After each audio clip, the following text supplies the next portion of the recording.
Cash and the ticket is yours.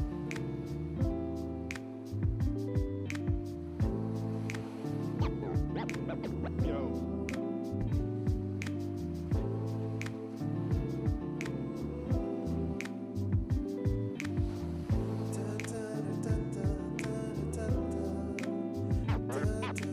Cash and the ticket is yours.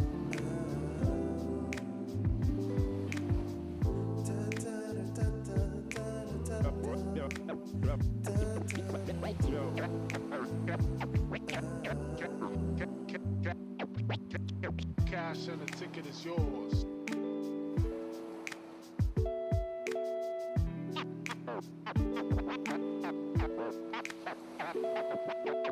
Cash and the ticket is yours.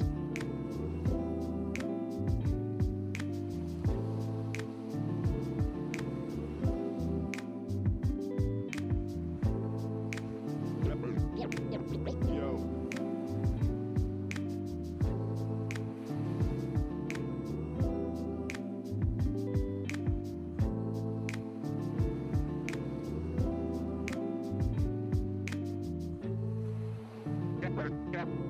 Cash and the ticket is yours.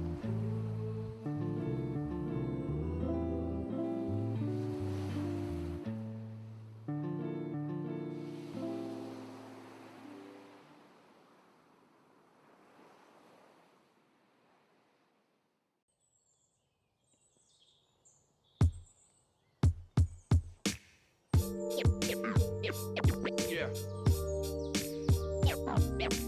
Yeah.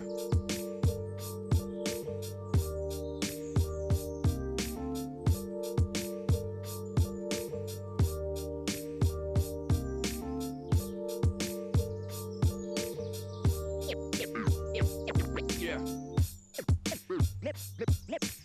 Memories. Memories.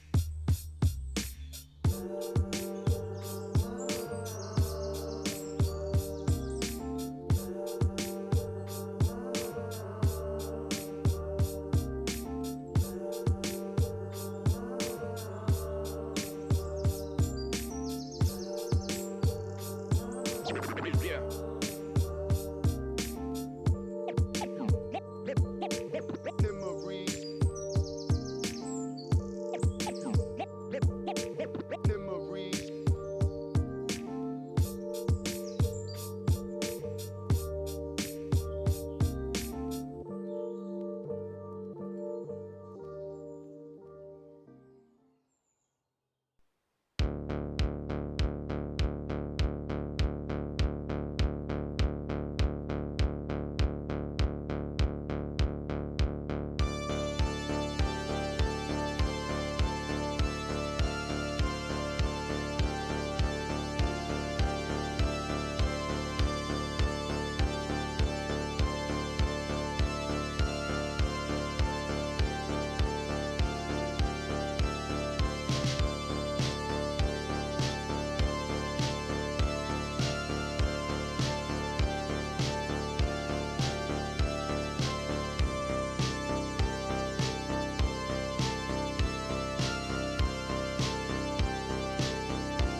new season of CGL. This is just an absolute treat. These players are so damn good.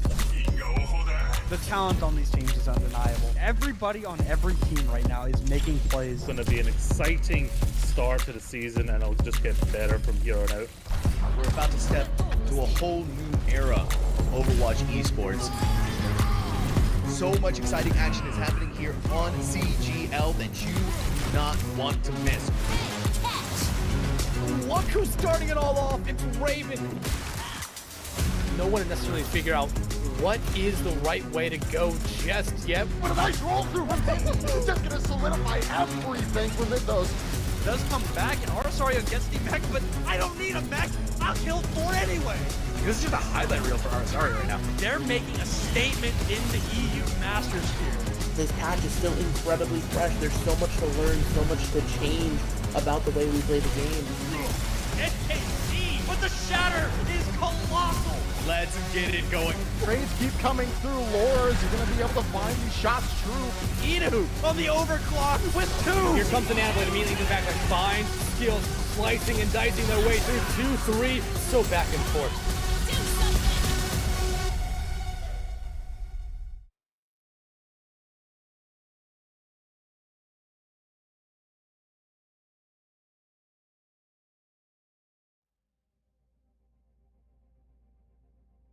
Hello and welcome back to CGL, where the sun is setting on another mid-season tournament, but looking up to the heavens, wanting another chance at glory, is 4 goats standing with their horns held high. As we look to the American side of the bracket, we will find our champions today, and I will be bringing it to you with the help of Megalas. How are you?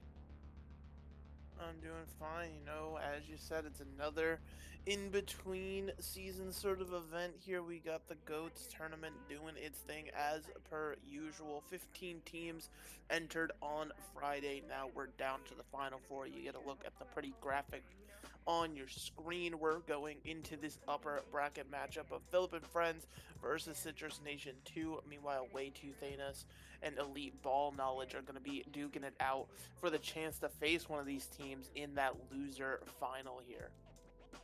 We will be sticking with one of these teams throughout, whichever one goes into that losers final. We will bring you all 3 of their games, and obviously we'll bring the other both of their games, as we will be bringing you all 3 of our final matchups that we can possibly cover. And looking into these 2 teams, Citrus Nation 2 and Philip and Friends coming through the bracket, both with clean 2-0s, which really looking good for them starting off in this tournament, in this playoff bracket, and you've got some confidence to come into this game with. Yeah, you know, you have those 2 O's, like you said, coming in, so you can just sort of play confidently, know that you know this GOATS matchup. You know, it's been several years since the meta, but surely you have it now down by now, I should say. And hopefully, again, these teams just have the confidence and the need to just be able to rock through the rest of this bracket. Absolutely, you'd hope that would be the case. And for anyone that is not aware by now or hasn't been following the stream so far, obviously we're harking back to one of the most famous metas in the history of the game. Everyone knows GOATS, everyone is either loved or hate GOATS, so we are going into 6v6 with a limited hero pool to make sure that we are best solidifying exactly what that felt like when it was going through in the first place. Maybe bringing back some pain for some players, but definitely bringing back some joy for others. And I mean, if you've gotten through to the final 4, you've probably had some joy in GOATS when it originally happened as well. Yeah, exactly, and the way that this sort of exists and functions here, as you get to see, our first map is going to be Lijiang. Fun fact, I mean, that's just what everyone. What a surprise. It's Lijiang. But just sort of in case you are completely new, you don't know what's going on, this is a very meticulously handcrafted workshop code, so obviously, you know, things are going to look a little wonky. For example, a Brigida will never actually hit rally, it'll be at 99%. There's little things and quirks like that, but It is to ensure that as the player, you feel it as the most authentic GOATS experience. And I believe it accomplishes a great job of that here. And these teams clearly are good at the style to be standing at the precipice of the trip to finals now. Absolutely. Incredible work from our back-end team to set this up for us, but here we go as we look at these two teams, and I mean, once again, if you didn't know what GOATS was, you may be questioning why there's 3 tanks and 3 supports on the screen, but I think everyone that was around for it will know exactly why. But Kingyun, Alex the carry, Tetnis, May, Tempok, and Spaznik on Team Philip and Friends, and then Zeb, Chronic, Sniper, Venus, Ryan, and Grapes in for Citrus Nation 2. Yeah, some names you might recognize from CGL, might recognize from some other places. Everybody loves to come tap in for GOATS here, so it's nice, simple, gets to bring the community together. It's exactly what you want in these sort of lineups. But yeah, like you said, it's 3 tanks, 3 supports. DPS players, they don't exist. If, you're going to pretty much see these 6 characters unless a team really wants to get frisky, starts feeling like an Ana or something like that could work on a map. But overall, it's just going to be these 6 all the time. Yeah, it shouldn't be too much of a surprise to see this stick through pretty much the entirety of this series as we look to Lijiang Tower first. And it's going to be Night Market as both of these teams are going to be preparing to go into battle and try and make it through to that grand final later today. Exactly, so the things to watch out for, the go buttons in this comp, right? Because normally it's just a lot of aggression, people slamming into each other. The key cooldowns you want to watch out for are the Discord Orb, who it's placed on, and things like that, as well as Zarya bubbles, right? Because this is not modern day Zarya. She only has 1 bubble for herself, 1 bubble for an ally. And if either of those goes away or is forced early, then that's going to be a very quick, easy way to run down the rest of the opposition. We're just going to have a quick pause for just a second as we should be getting underway shortly, but you can see both of those teams going for what's going to be the standard for pretty much the entirety of the games that we'll see today. Not just this one. It'd be a surprise to see really too much of a difference between the rest of them. And one of the things about GOATS that really defined it, and I hark back to a map on Busan, I believe, that involved the London Spitfire, where there was something like 14 ults used in a single fight without someone dying. If you have the sustainability there, you have a massive amount of stability, but as soon as one person falls, you are going to see them topple over like it's Skittles and you've just hit a strike. Yeah, I mean, this is what this meta was known for. It's why it was meta for so incredibly long, right? It's the heavy sustain, the ability to sort of live through Armageddon, if you will, for these comps. But as they go those are the feature there, the slow, just to make sure the server does not explode with the handle of everything going on the server. Yeah, we are trying our best to make sure that the servers are going to stay intact, but an early kill onto Ryan from Alex the carry. Carrying at the moment, taking down the first, but Chronic is going to trade out, so both divas looking to get aggressive as we start off this matchup. Controlling objective is going to be in Citrus Nation's hands, but they are taking a lot of damage for the ability to have that. Both Ryan Hearts taking each other out as May is able to push Sniper off into the void after a nice charge. Chronic should lose mech here, and you can see how quickly these ultimates are going to build. Both, well, pretty much everything is 2 kills off of that bomb from Chronic is gonna set Citrus Nation up for a good start here as they look to press forwards and make sure that there's no one that's left to tell the tale. Yeah, and very, very chaotic fight to start here first, but yeah, I was saying, calling for a pause because while that is a built-in feature to be able to slow mode to prevent crashes and stuff like that, that was a lot more slow mode than you'd expect. That's like about what you'd see in an entire series.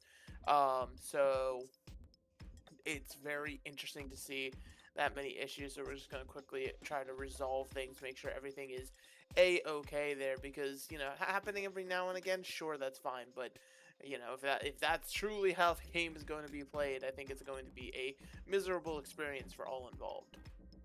Yeah, I don't think we're slowing down time to dodge the bullets quite as much as Neo, but hopefully that will be resolved as soon as possible. A strange thing to see to anyone that wasn't expecting it, but obviously the modern servers are built to accommodate for 5v5 games, and people know how much the servers struggle when you see 5 ults invested into a team fight from both sides. So if 6 go off at once, the servers do tend to handle that a little bit worse. So we do have to compensate for that.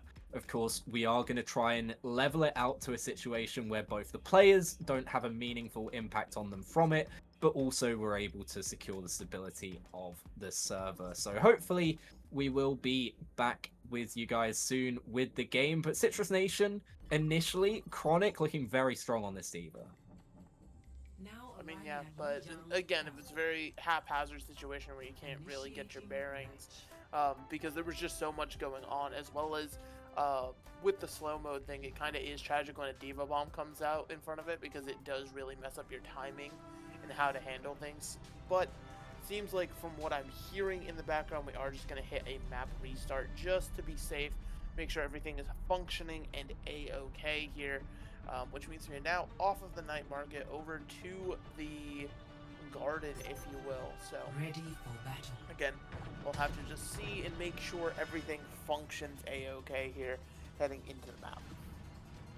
Absolutely. Well, as we overlook the gardens, clean reset, hopefully things will be a bit calmer as both of these teams look to make their way onto the board in the start of this matchup. Chronic, will you be able to carry out exactly what you had done previously with the slowdown, as both of these D.Vas were the ones to get aggressive and try and find the kills initially? We saw Nick having a couple of issues on that Zenyatta, but as both teams start to fight along the lonely pillar in the garden, it's just a trade of blows for now. Both teams making sure not to lose anyone early and trying to build up that ult charge as soon as possible. But Chronic once again starting where they left off on the last match.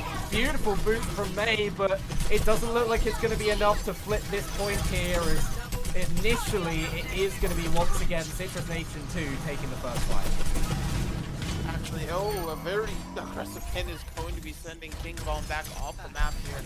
But yeah, so now Philip and friends need to actually properly regroup here. Ultimates coming online, both sides have their sentence, as well as Chronic with that D.Va bomb. Could just chuck it in or wait for Graves to build up the grab here for that potent combo that we know so well for the Ghost combo. Deciding not to go over the bridge here is Philip and friends, but caught on the rotation is Nick, now in the 6v5. It's all falling down once again. We said this was likely to be the case, and as soon as one goes, the rest of them follow. Alex the Carry is able to get over onto the other side, but eats a solo grab that's going to keep the D.Va there for a while.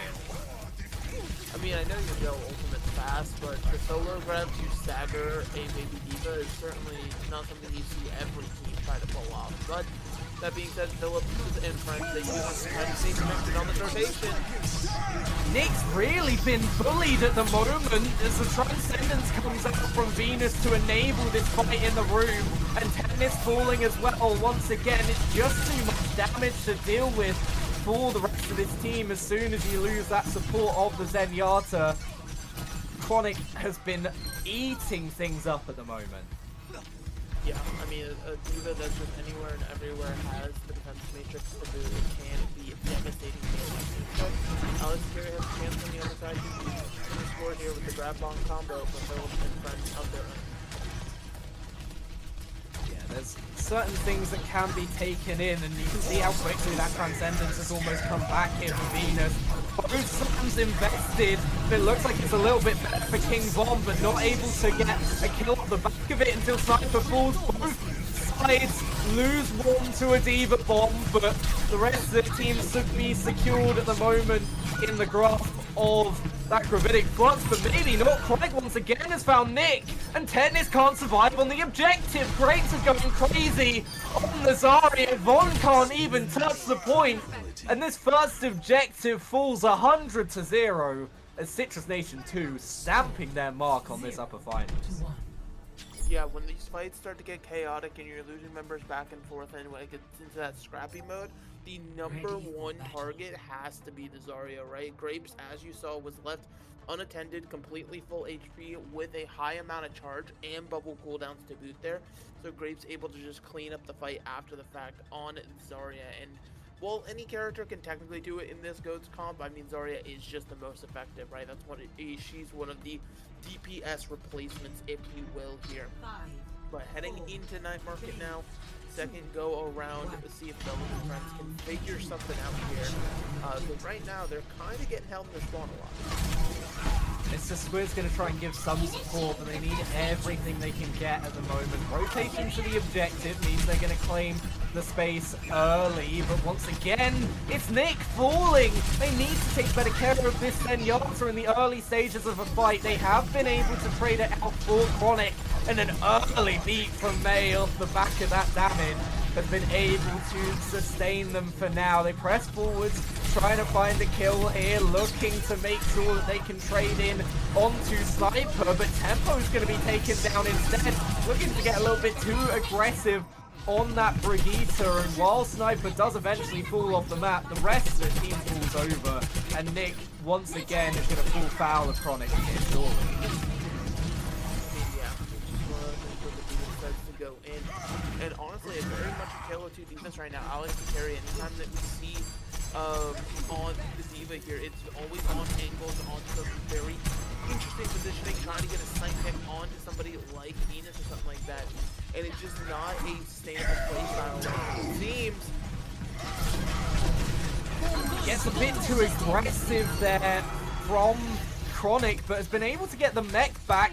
In the meantime, though, all the kills red and blue from Philip and friends. They should be able to get the objective. Venus is going to pop the trance and try and hold on for as long as possible, but surely that Zenyatta does not make it out immediately. So now May's going to try and look for the other Lucios. Nick goes down incredibly low on the Zenyatta, and Chronic's able to get a remake off. Sniper does fall in the meantime, but once again, it's trades on trades, and the point falls forwards once again. Ryan, these two Lucios have been looking for a lead every single time they can, and Alex and Carrick's not going to get back in net.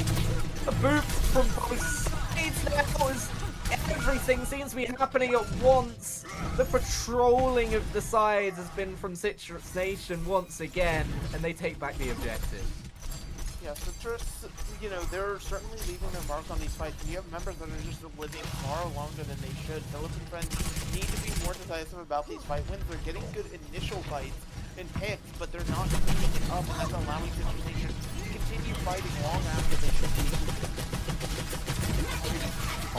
Over 2 turns now for Citrus Nation as another grab comes in, tries to pin him up onto the roof, but once again Venus built these trants so easily that they've been able to use a lot here.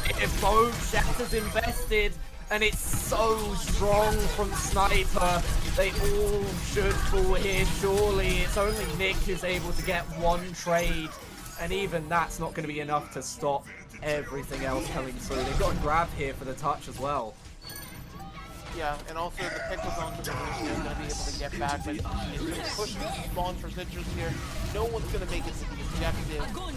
Just like that, Citrus Nation continue this undefeated streak they have. They're not dropping a map, and it seems like Philip and friends is going to have to go back to the drawing board if they want to be the first team to force that. It looks so powerful coming out from Citrus Nation at the moment. They look like they know exactly what they are playing on this composition, rolling back the years. And Venus has been doing really well on the Zenyatta, where you see Nick on the other side get picked a lot by the likes of Chronic in the rotations when they're trying to get into those advantageous fights. Citrus Nation have just been a bit more aggressive. They're not letting Philip and friends set up. They're taking the fight to them, and that seems to be working so well in their favor. Yeah, And so now we are, you know, in a situation that Philip and friends haven't found themselves in before, right? They're normally confident cruising through this bracket, but they finally have sort of hit a wall here. And again, I want to, you know, bring it back to sort of the difference in Diva play, right? Where you saw Chronic playing with the team, trying to help focus down the enemy tanks, you know, occasionally going for somebody if they're like waylaid or out of position, versus Alex on the side of Philip and friends feels like constantly on a flank, almost playing exactly like a Tracer would. And, you know, that's all well and good if you're on Tracer, but your team needs that defense matrix as a mitigation tool against the onslaught of damage coming their way here. So unless you're consistently finding picks, which you clearly aren't in this situation, I would probably rotate back to your team and try to play this a little bit more stable, a little bit more standard, to give yourself the best advantage.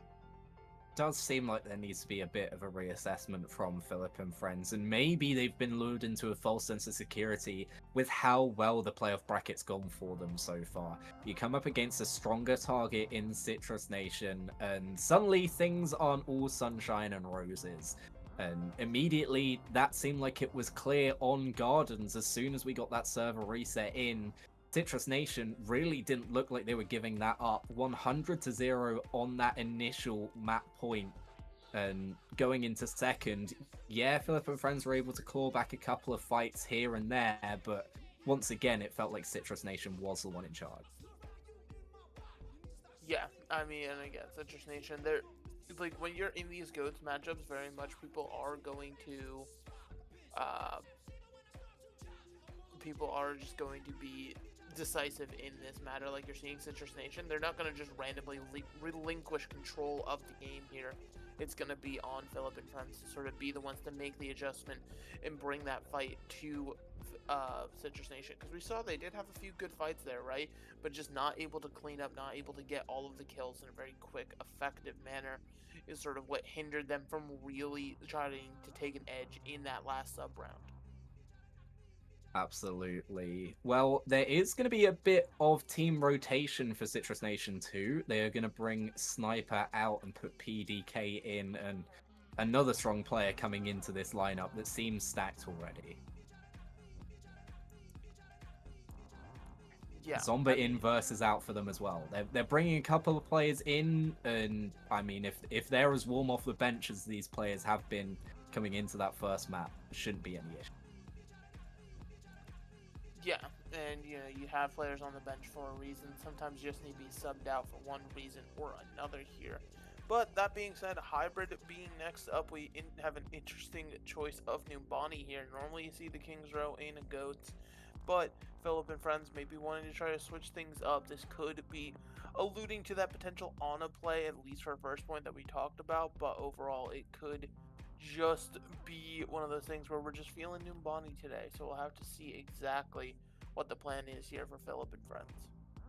I don't feel like it's a bad thing to stray away from the status quo when the status quo has just gotten you beaten 0-2 on the first map.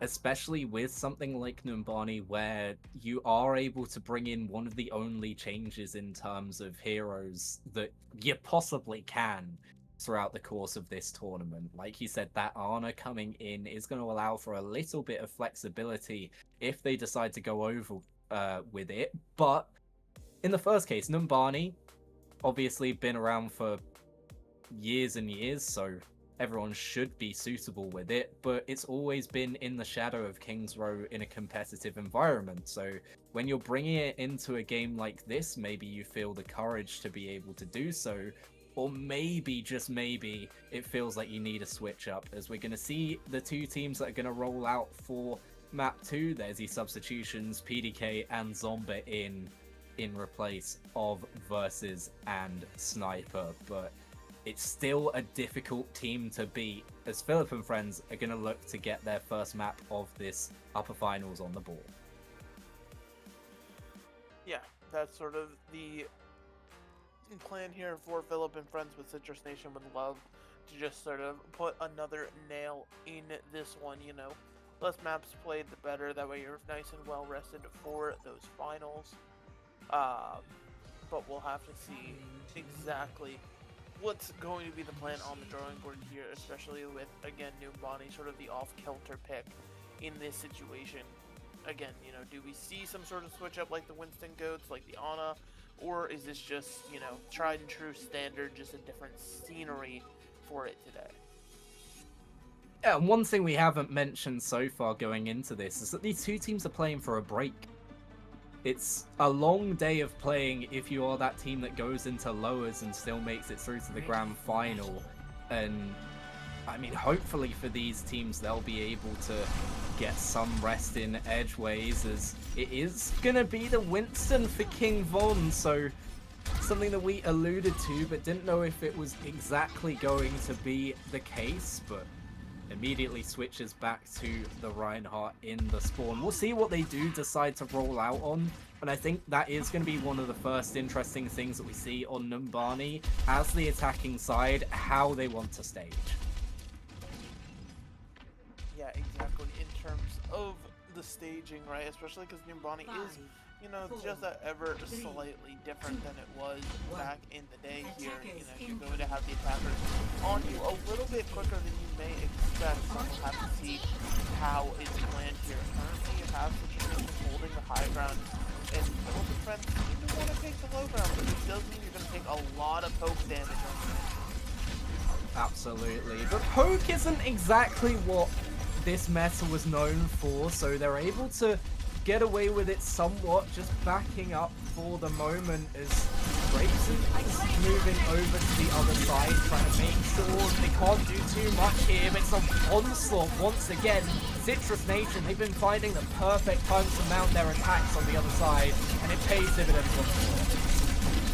I mean, yeah, as the cleanup comes through here, sure, you get a tick out of it, that's nice, but that was just such an odd split push from Philip and friends, right?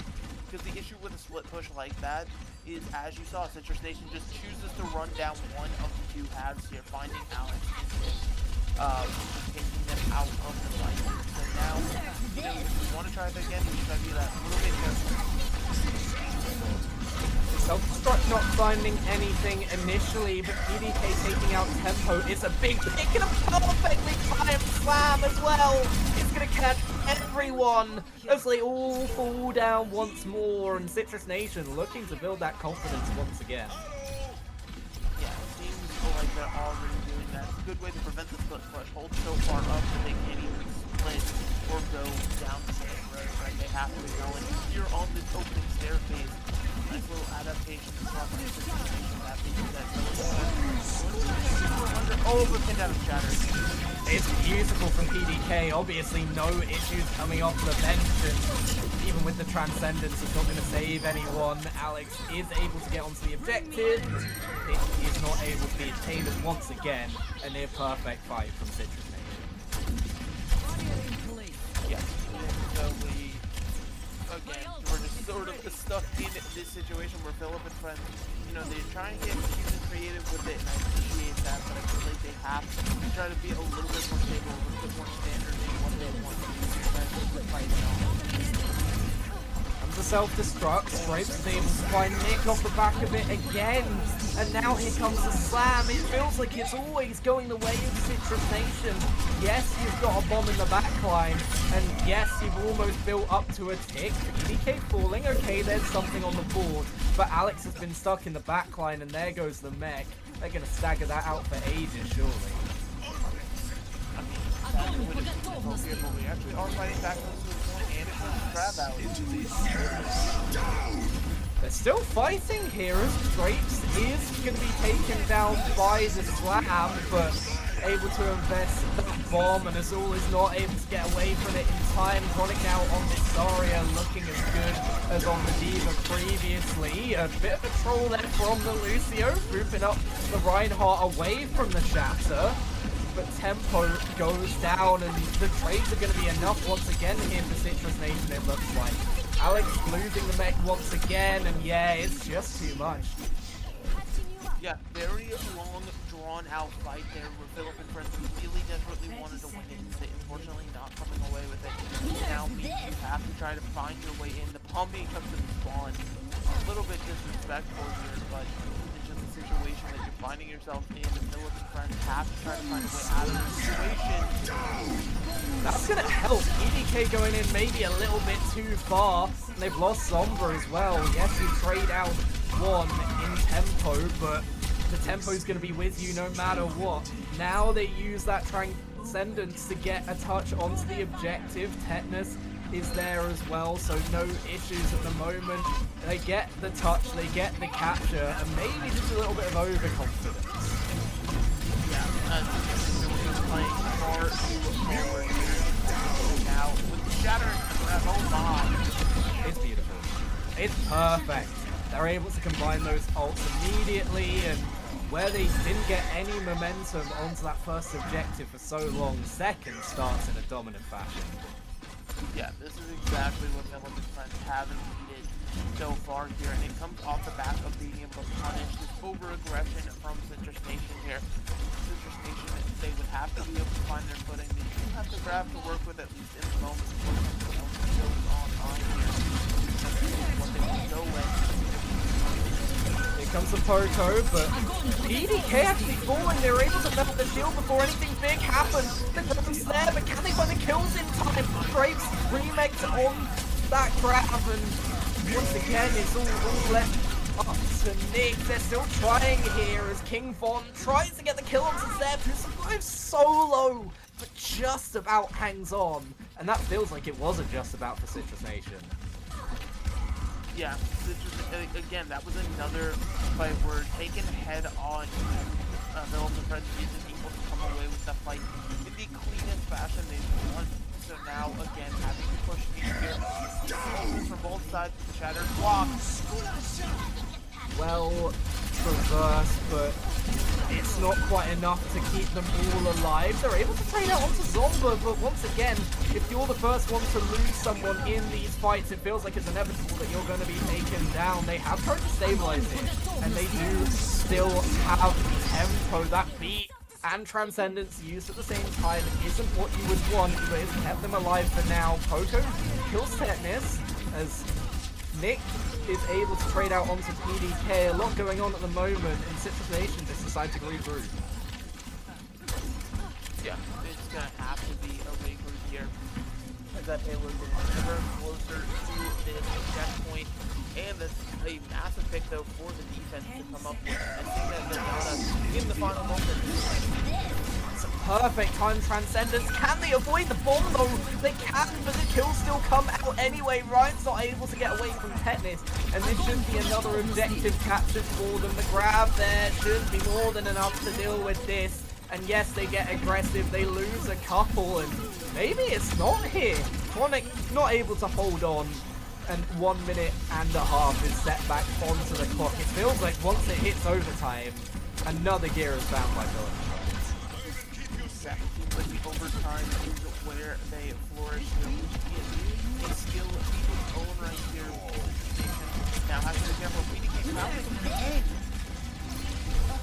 They've still invested that bomb there to try and find something, but Alex not able to, Grape's not able to find the kill off the back of it. The slam is good, but Transcendence is going to be better for holding on. He comes out to try and capitalize on the aggression. The slam's beautiful from PDK going forwards, but they can't find any kills off the back of it. Where it looked like they were so comfortable before, Citrus Nation really haven't found their stride. Grapes is able to get a couple there, but the team kill bell rings out, and now it's going to be on to Brian to try and touch here. You're trying to avoid that as much as possible, but the Lucio is able to get back onto the objective. 25 seconds left, and this team is disjointed with where they are. Transcendence now coming out to try and stabilize as much as possible, waiting for the rest of the cavalry to arrive, but as that elapses, the entire team is here on the other side to meet them at full force as they try and take over the objective. Beat engaged in, but it's a beat on the other side, and can they bring back Alex away? No, they can't. Invest the self-destruct, but isn't able to get back into the mech, and PDK once again finding a crucial shatter. The overtime buff not coming through this time for Philip and friends. As they get close, no one look at the meterage there. I've just taken a look at it, and I don't want to ever see that number again, but a good start there for Philip and friends, and it feels like it's a desperate lifeline that they've been given. Yeah, I mean, regardless of how it got done, and now you're in a very good spot for this map, right? Numbani is a map that is incredibly difficult to full cap here.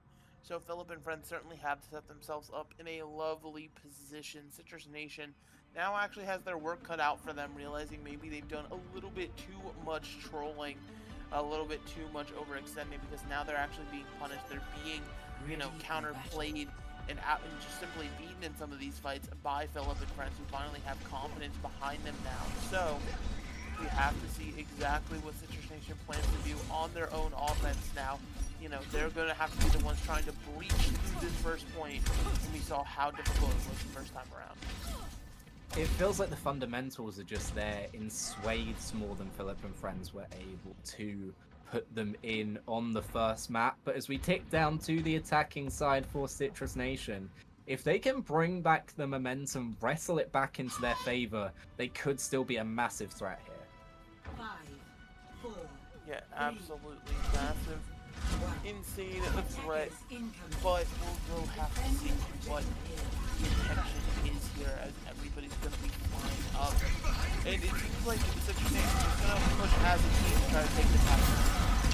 Absolutely, it's all systems go here for Citrus Nation, but it's met with an unstoppable force, and an immovable object meets the unstoppable force, and turns out it can be stopped, but only for the moment. UDK does go down. That's a big hit to lose. The rest of the team still trying to fight forwards off the back of the Transcendence. The engage back in as they look to make the most of that overhealth. UDK now coming back to the fight. Should be there soon to bring them back up to the full 6. But have they lost Grapes there? No, not quite. They're still investing into this fight. Ryan's almost at that beat, has him for this engage, and now here comes the go button. Up onto the high ground, it's a beautiful grab, and it means that they can bring everything they wanted and more there. Zeb is able to find Tetanus, but it's going to be the only casualty here on the other side.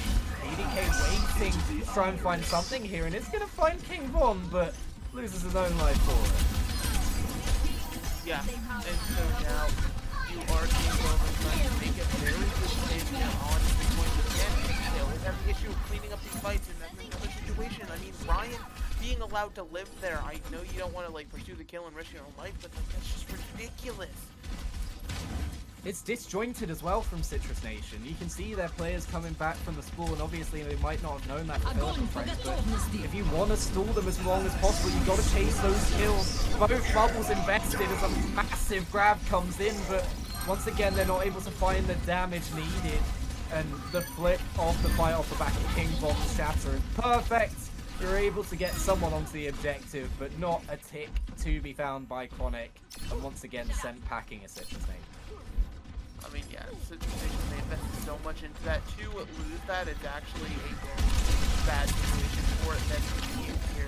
Where, again, Philip and friends, they're actually mounting up incredible defense here. And they should be able to continue it here, as long as they just continue being measured with how they let Citrus Nation in on these rotations. They're taking through the low ground now, trying to find something. Coco Bomb down onto the low ground is going to find PDK. And now, in the 5v6, it's difficult once more. They've been able to trade back in, but once again, it's only trades. They're not finding consistent picks that are going in their favor, where they're not getting traded by the other side. The magic from Lee Jiang Tao is not there, and maybe a crucial investment of the trance there from Zomba, where it wasn't necessary.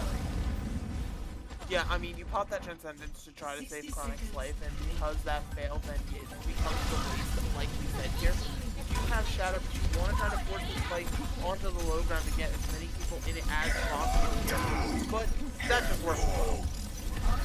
Oh, and they've been able to stun the Shatter on the other side as well. The grab is massive, and they're going to try and make use of the bomb here as well as it finds one, but Graves is able to trade it out onto the other side, and it does seem like it's more favorable trades now here for Citrus Nation. Finally, this spot that they had on Lee Jiang Tower has arrived in Numbani. They definitely didn't get express packaging, but it's finally here, and they should take this first objective. But I don't even know if I'd call that like a spark of brilliance, right? That was just being able to stun the shatter of King Von, and also King Von being stuck on the high ground when PDK delivered that shatter in the previous fight here. So Citrus Nation, though, going to take it anyway and try to take the stretching fight as well. But PDK's already gone, and Chronic tries to invest the grab. It's just eaten. Everything seems like it's flipping in the favor of Philip and friends, where nothing was going their way on Lijiang Tower. And now you have to try to remove Philip and friends from the spawn room if you are Citrus Nation here.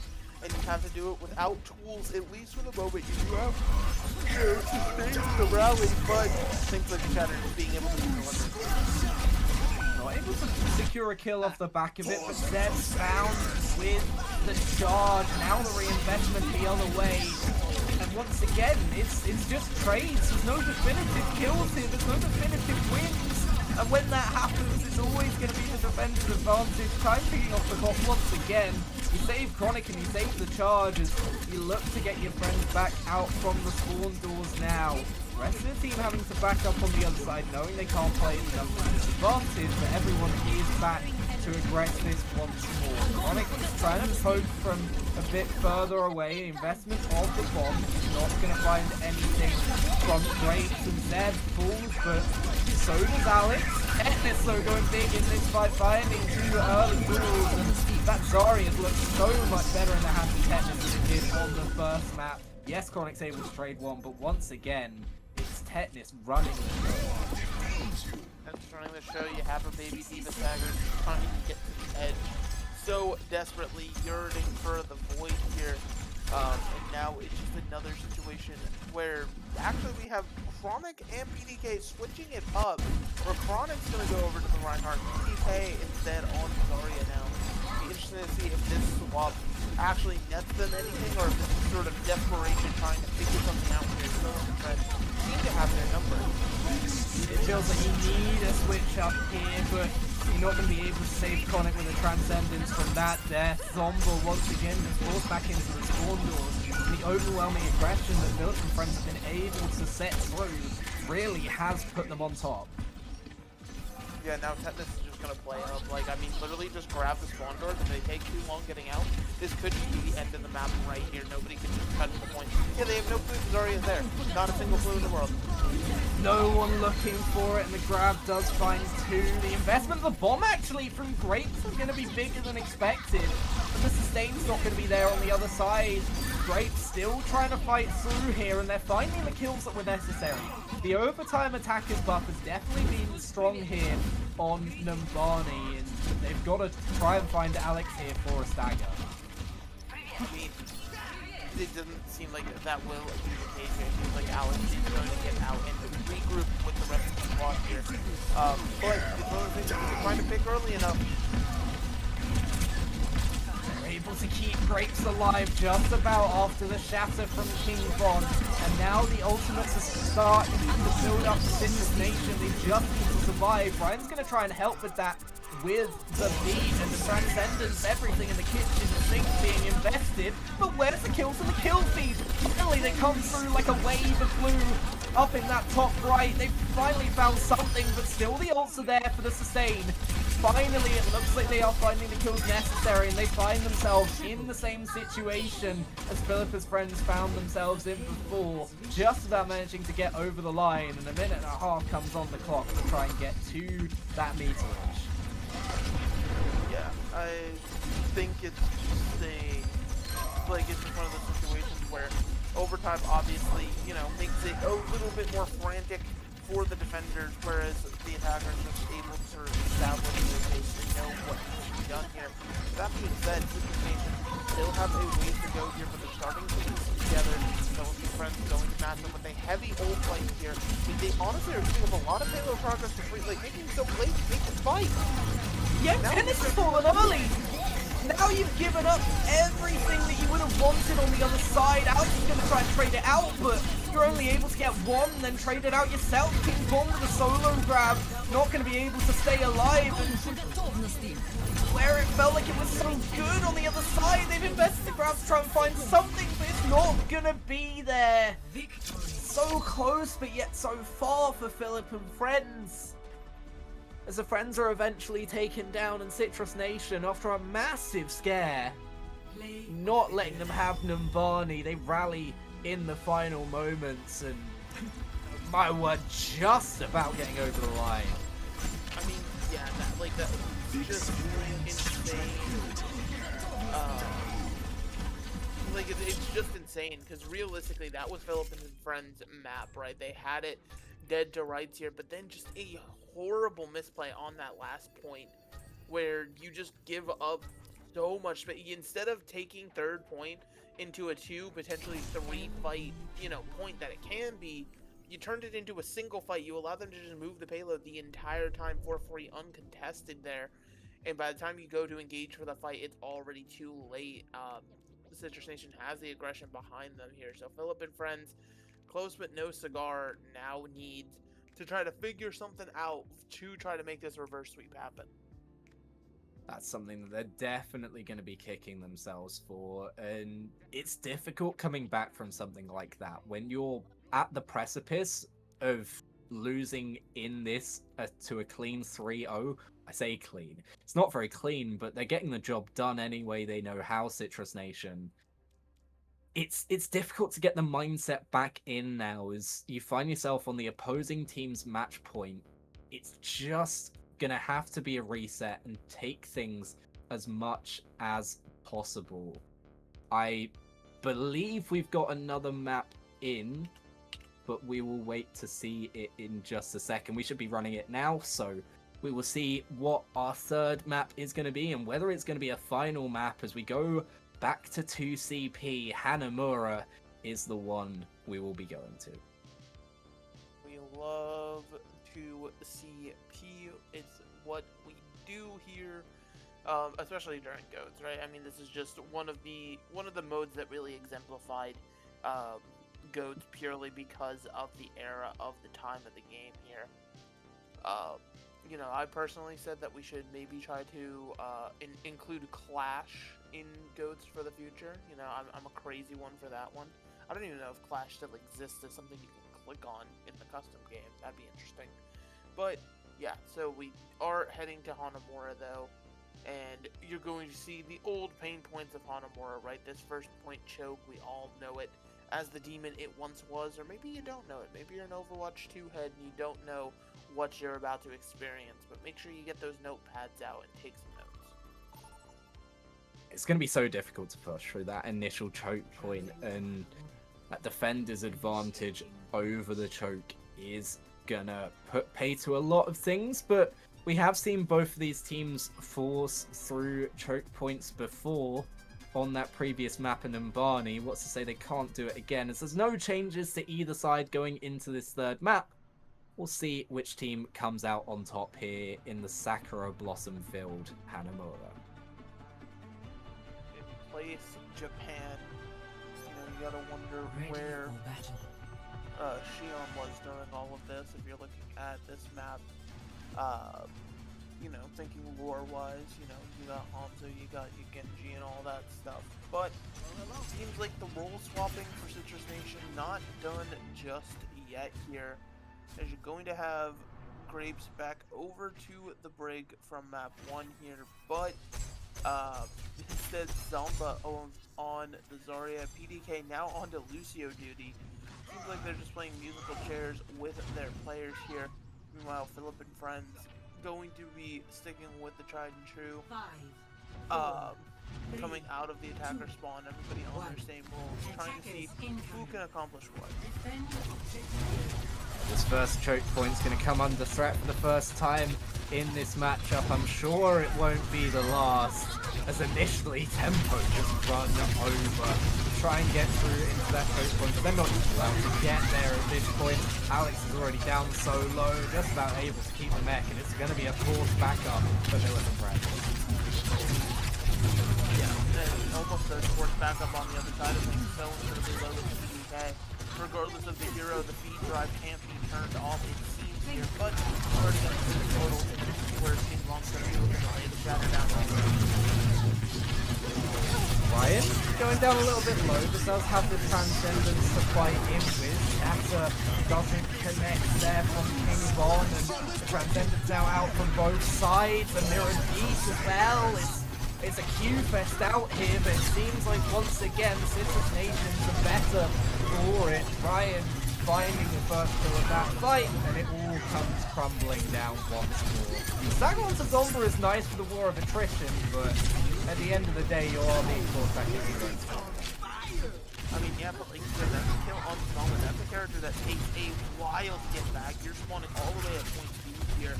Realistically, PDK already needs to be on the way to keep Zoma back here. And I don't think that's the case, so having to fight this out they made it initially through, and it's after onto the grab. It's not going to result in too much there. Grapes goes down eventually, and now they try and push with its Transcendence. Nick in, and Chronic goes down. King Bong's going to take that trade, absolutely, but they're still fighting back in here. Zeb's able to find a kill off the back of that. Still trades on trades here. The war of attrition should eventually go in the favor of Philip and friends, and looks like it might be the case, but for now they've got no one on the objective. Yeah, they're still taking the fight on the outside here, and finally Ryan sent through the void there, but losing the next piece of massive difference, and Pentagon does a long walk back. It's just not realistic to be able to get back into this one. We are seeing a bit of a work spin, and now with the kill into Azul though, they could potentially try to re-engage this situation. They're going to here, and King Kong going off the map is going to take Chronic with them, but they need more than just one for one at the moment. There it comes through. Tempo and Alex making sure that the tempo continues with them, and eventually, hold on a second, Zeb and Zomba are making a battle out of this, and the battle's turned into a war. And once again, they're forced away. They got so close to capturing that objective, but in the end of the day, they don't see it across the line. Yeah, not being able to, you know, like you said, have the objective pressure initially could be something that comes back to bite them. 3.4%.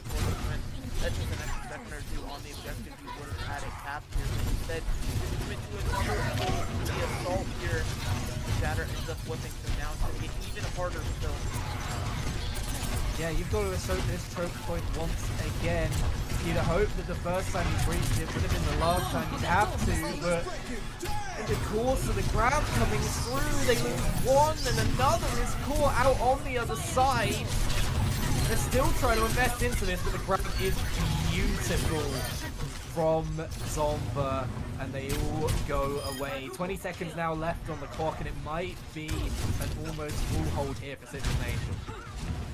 Yeah, you gotta get somebody to the objective if you're Philip and Friends, but already losing your Reinhardt is not good. They're trying to do what they can, but everybody held to the ground, and there's no touching this point. So it's a first point hold, a first point defense now. It's all Philip and Friends have to hold on to before potentially heading down to that lower bracket. Yeah, it's been Citrus Nation's to lose. In terms of when we saw them on Numbani, it took until overtime for Philip and Friends to get through that first objective. And the fact that Philip and Friends weren't able to see things out eventually really has cost them going into this, like you said, 93.4%, just a couple of extra ticks of that clock that would have been needed to secure yourself onto that second point, but instead it all goes astray. You're not able to find the objective again. Now it looks like they're going to be in a lot of trouble trying to hold on to this. Yeah, this is going to be one of those hold of dreams moments for Philip and Friends here, where they want to be able to hold on in the best way possible, but you know, it's one of those things where it's not out of the realm of possibility, right? Goats is one of those metas that does allow you to do that, and just sort of put things together and allow you to sort of work things, you know, work it out to really benefit you with just the way you're going to cycle your ult, sustain through these constant fights, because at the end of the day, it is just working. Absolutely, but we've seen them have issues in previous fights trying to get things across the line. We'll see if they're able to do so now. DDK just gonna fire him out. A spawn goes straight through. Gonna try and split things up here. Whether this is a good idea or not comes to pass immediately. Nick shuts that down, makes sure there's no funny business. Zomba does find one. And again, for the War of Attrition, that's pretty good onto the break, but at the end of the day, you've not really found anything. Yeah. And I mean, like, at the end of the day, all you need is things like that, right? You'll take that all day long. You just need to burn time off of the clock here, where you're getting these pick after pick after pick situation here. But already charging it fearlessly is the Great block there from Quality, going down super low on the right half, but Transcendence comes through just in time. Now here comes the self-destruct, and Tetanus falls. That's a big target to be taken down. Transcendence trying to survive on the objective now, trying to get back in. There's a lot of damage on to Tempo, and once again this War of Attrition feels like it's being won here by Citrus Nation, not even able to get the kill as King Bond after a beautiful charge. And it's just going to be some fireworks let off by the team that's going to end up losing this upper bracket finals. Citrus Nation 2 looking dominant, looking impressive and aggressive as they carve their way through to the final two. Indeed, now get that winner or that grand finals matchup there. Citrus Nation not technically out of it yet. The lower bracket still lose here, but they have to win to be able to try to get their revenge after a very hectic, chaotic match here. And there certainly were moments where Citrus Nation clearly looked like they could be the better team on paper, but they just had to get it done. It seems like they could not do it, at least in this matchup. Yeah, it wasn't quite enough, unfortunately, for them, but we will see both of these teams very, very soon. We're going to continue with Philip and friends into the lower bracket, but before we go with that, we're going to bring you into a quick break. Don't go anywhere. We'll be back with more action from this mid-season GOATS Championship very soon.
I'm not crazy, Malin. I'm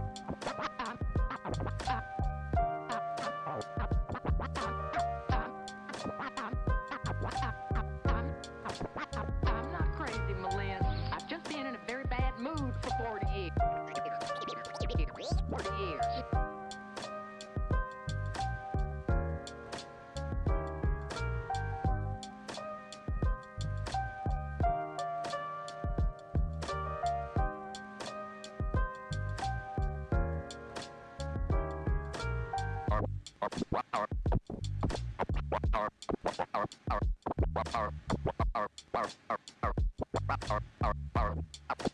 Carpe diem.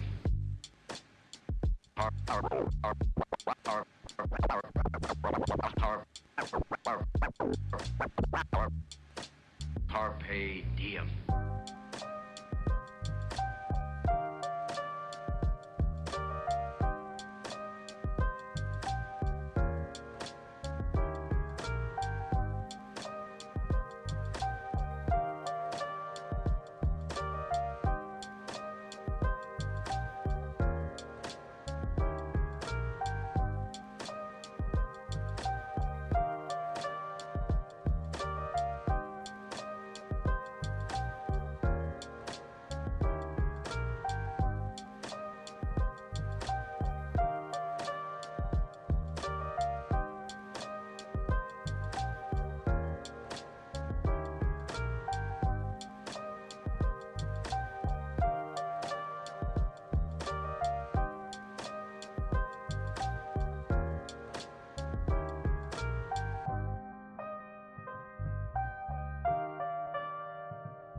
Cash and the ticket is yours. Cash and the ticket is yours.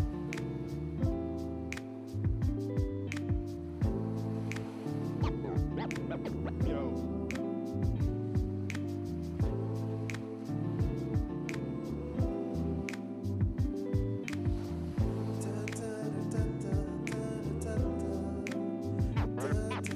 Cash and the ticket is yours.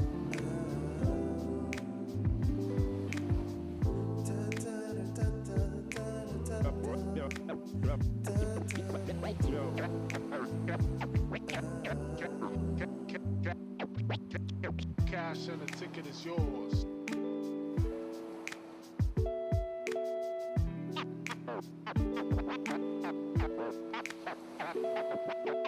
Cash and the ticket is yours.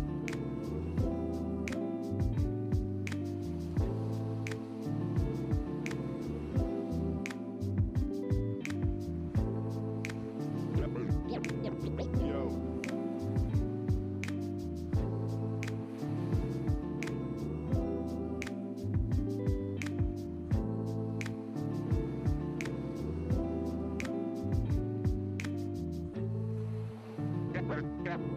Cash and the ticket is yours. Yours.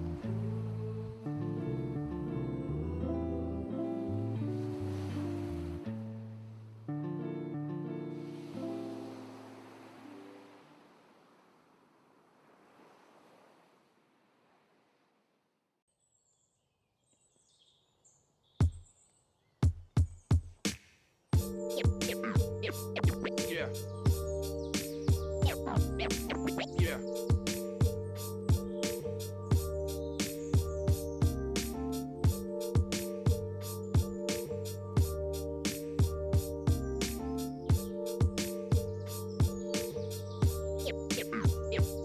Yeah. Memories. Memories.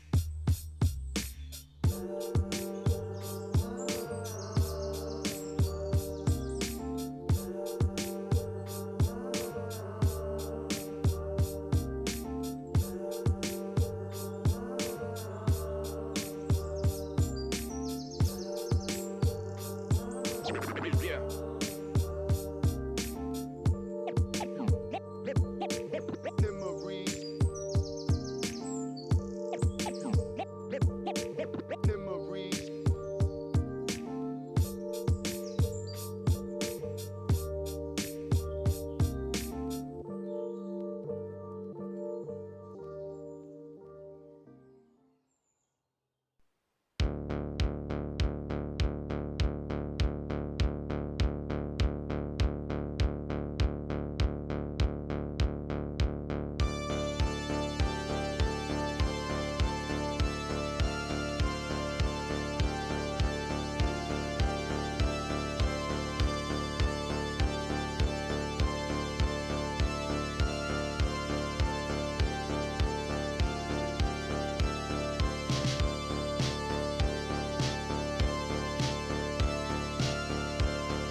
Water is the softest and most yielding substance, yet nothing is better than water for overcoming the hard and rigid, because nothing can compete with it. Lao Tzu.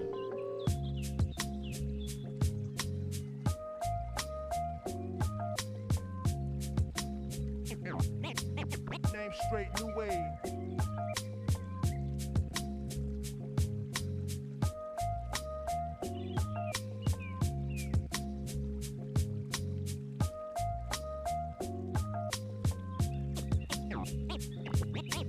Name straight, new wave.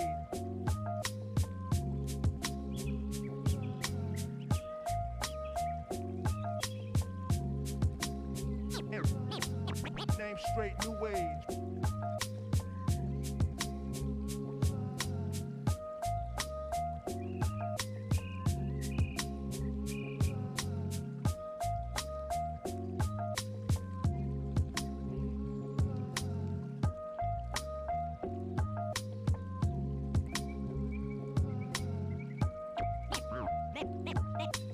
Name straight, new wave.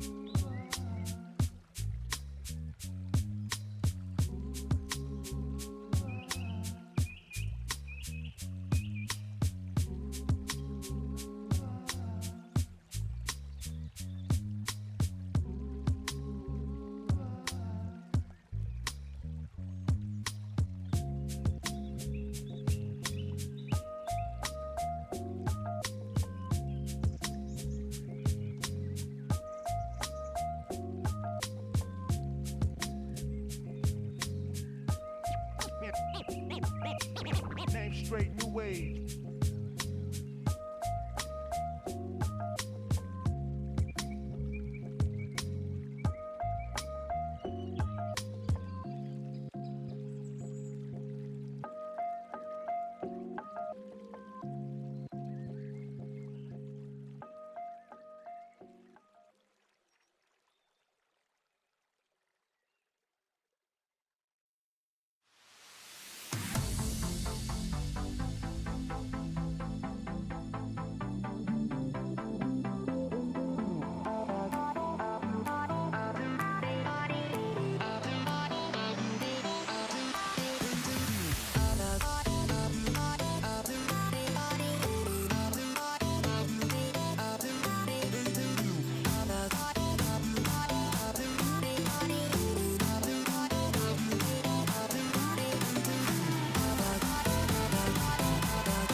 Let's have a bit of fun till I downfall.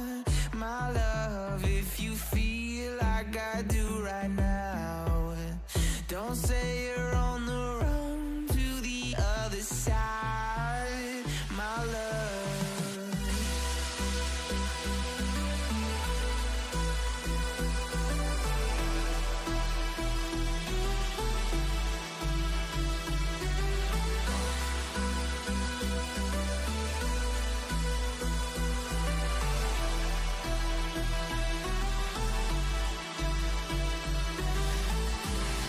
You say you wanna try, but you never do.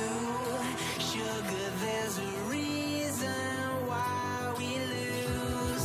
You say you wanna cry, but you never do. Sugar, there's a reason why we lose.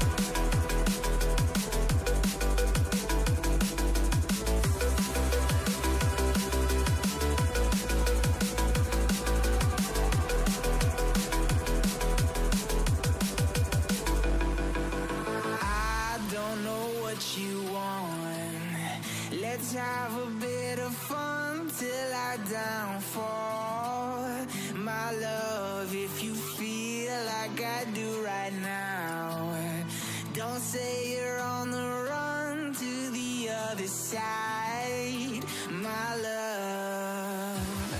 You say you wanna try, but you never do. Sugar, there's a reason why we lose.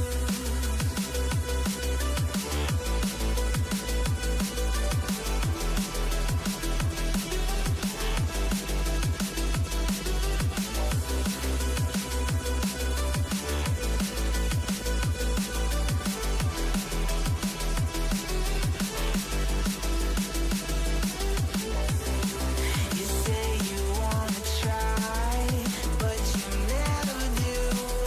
Sugar, there's a reason why we lose. You say you wanna.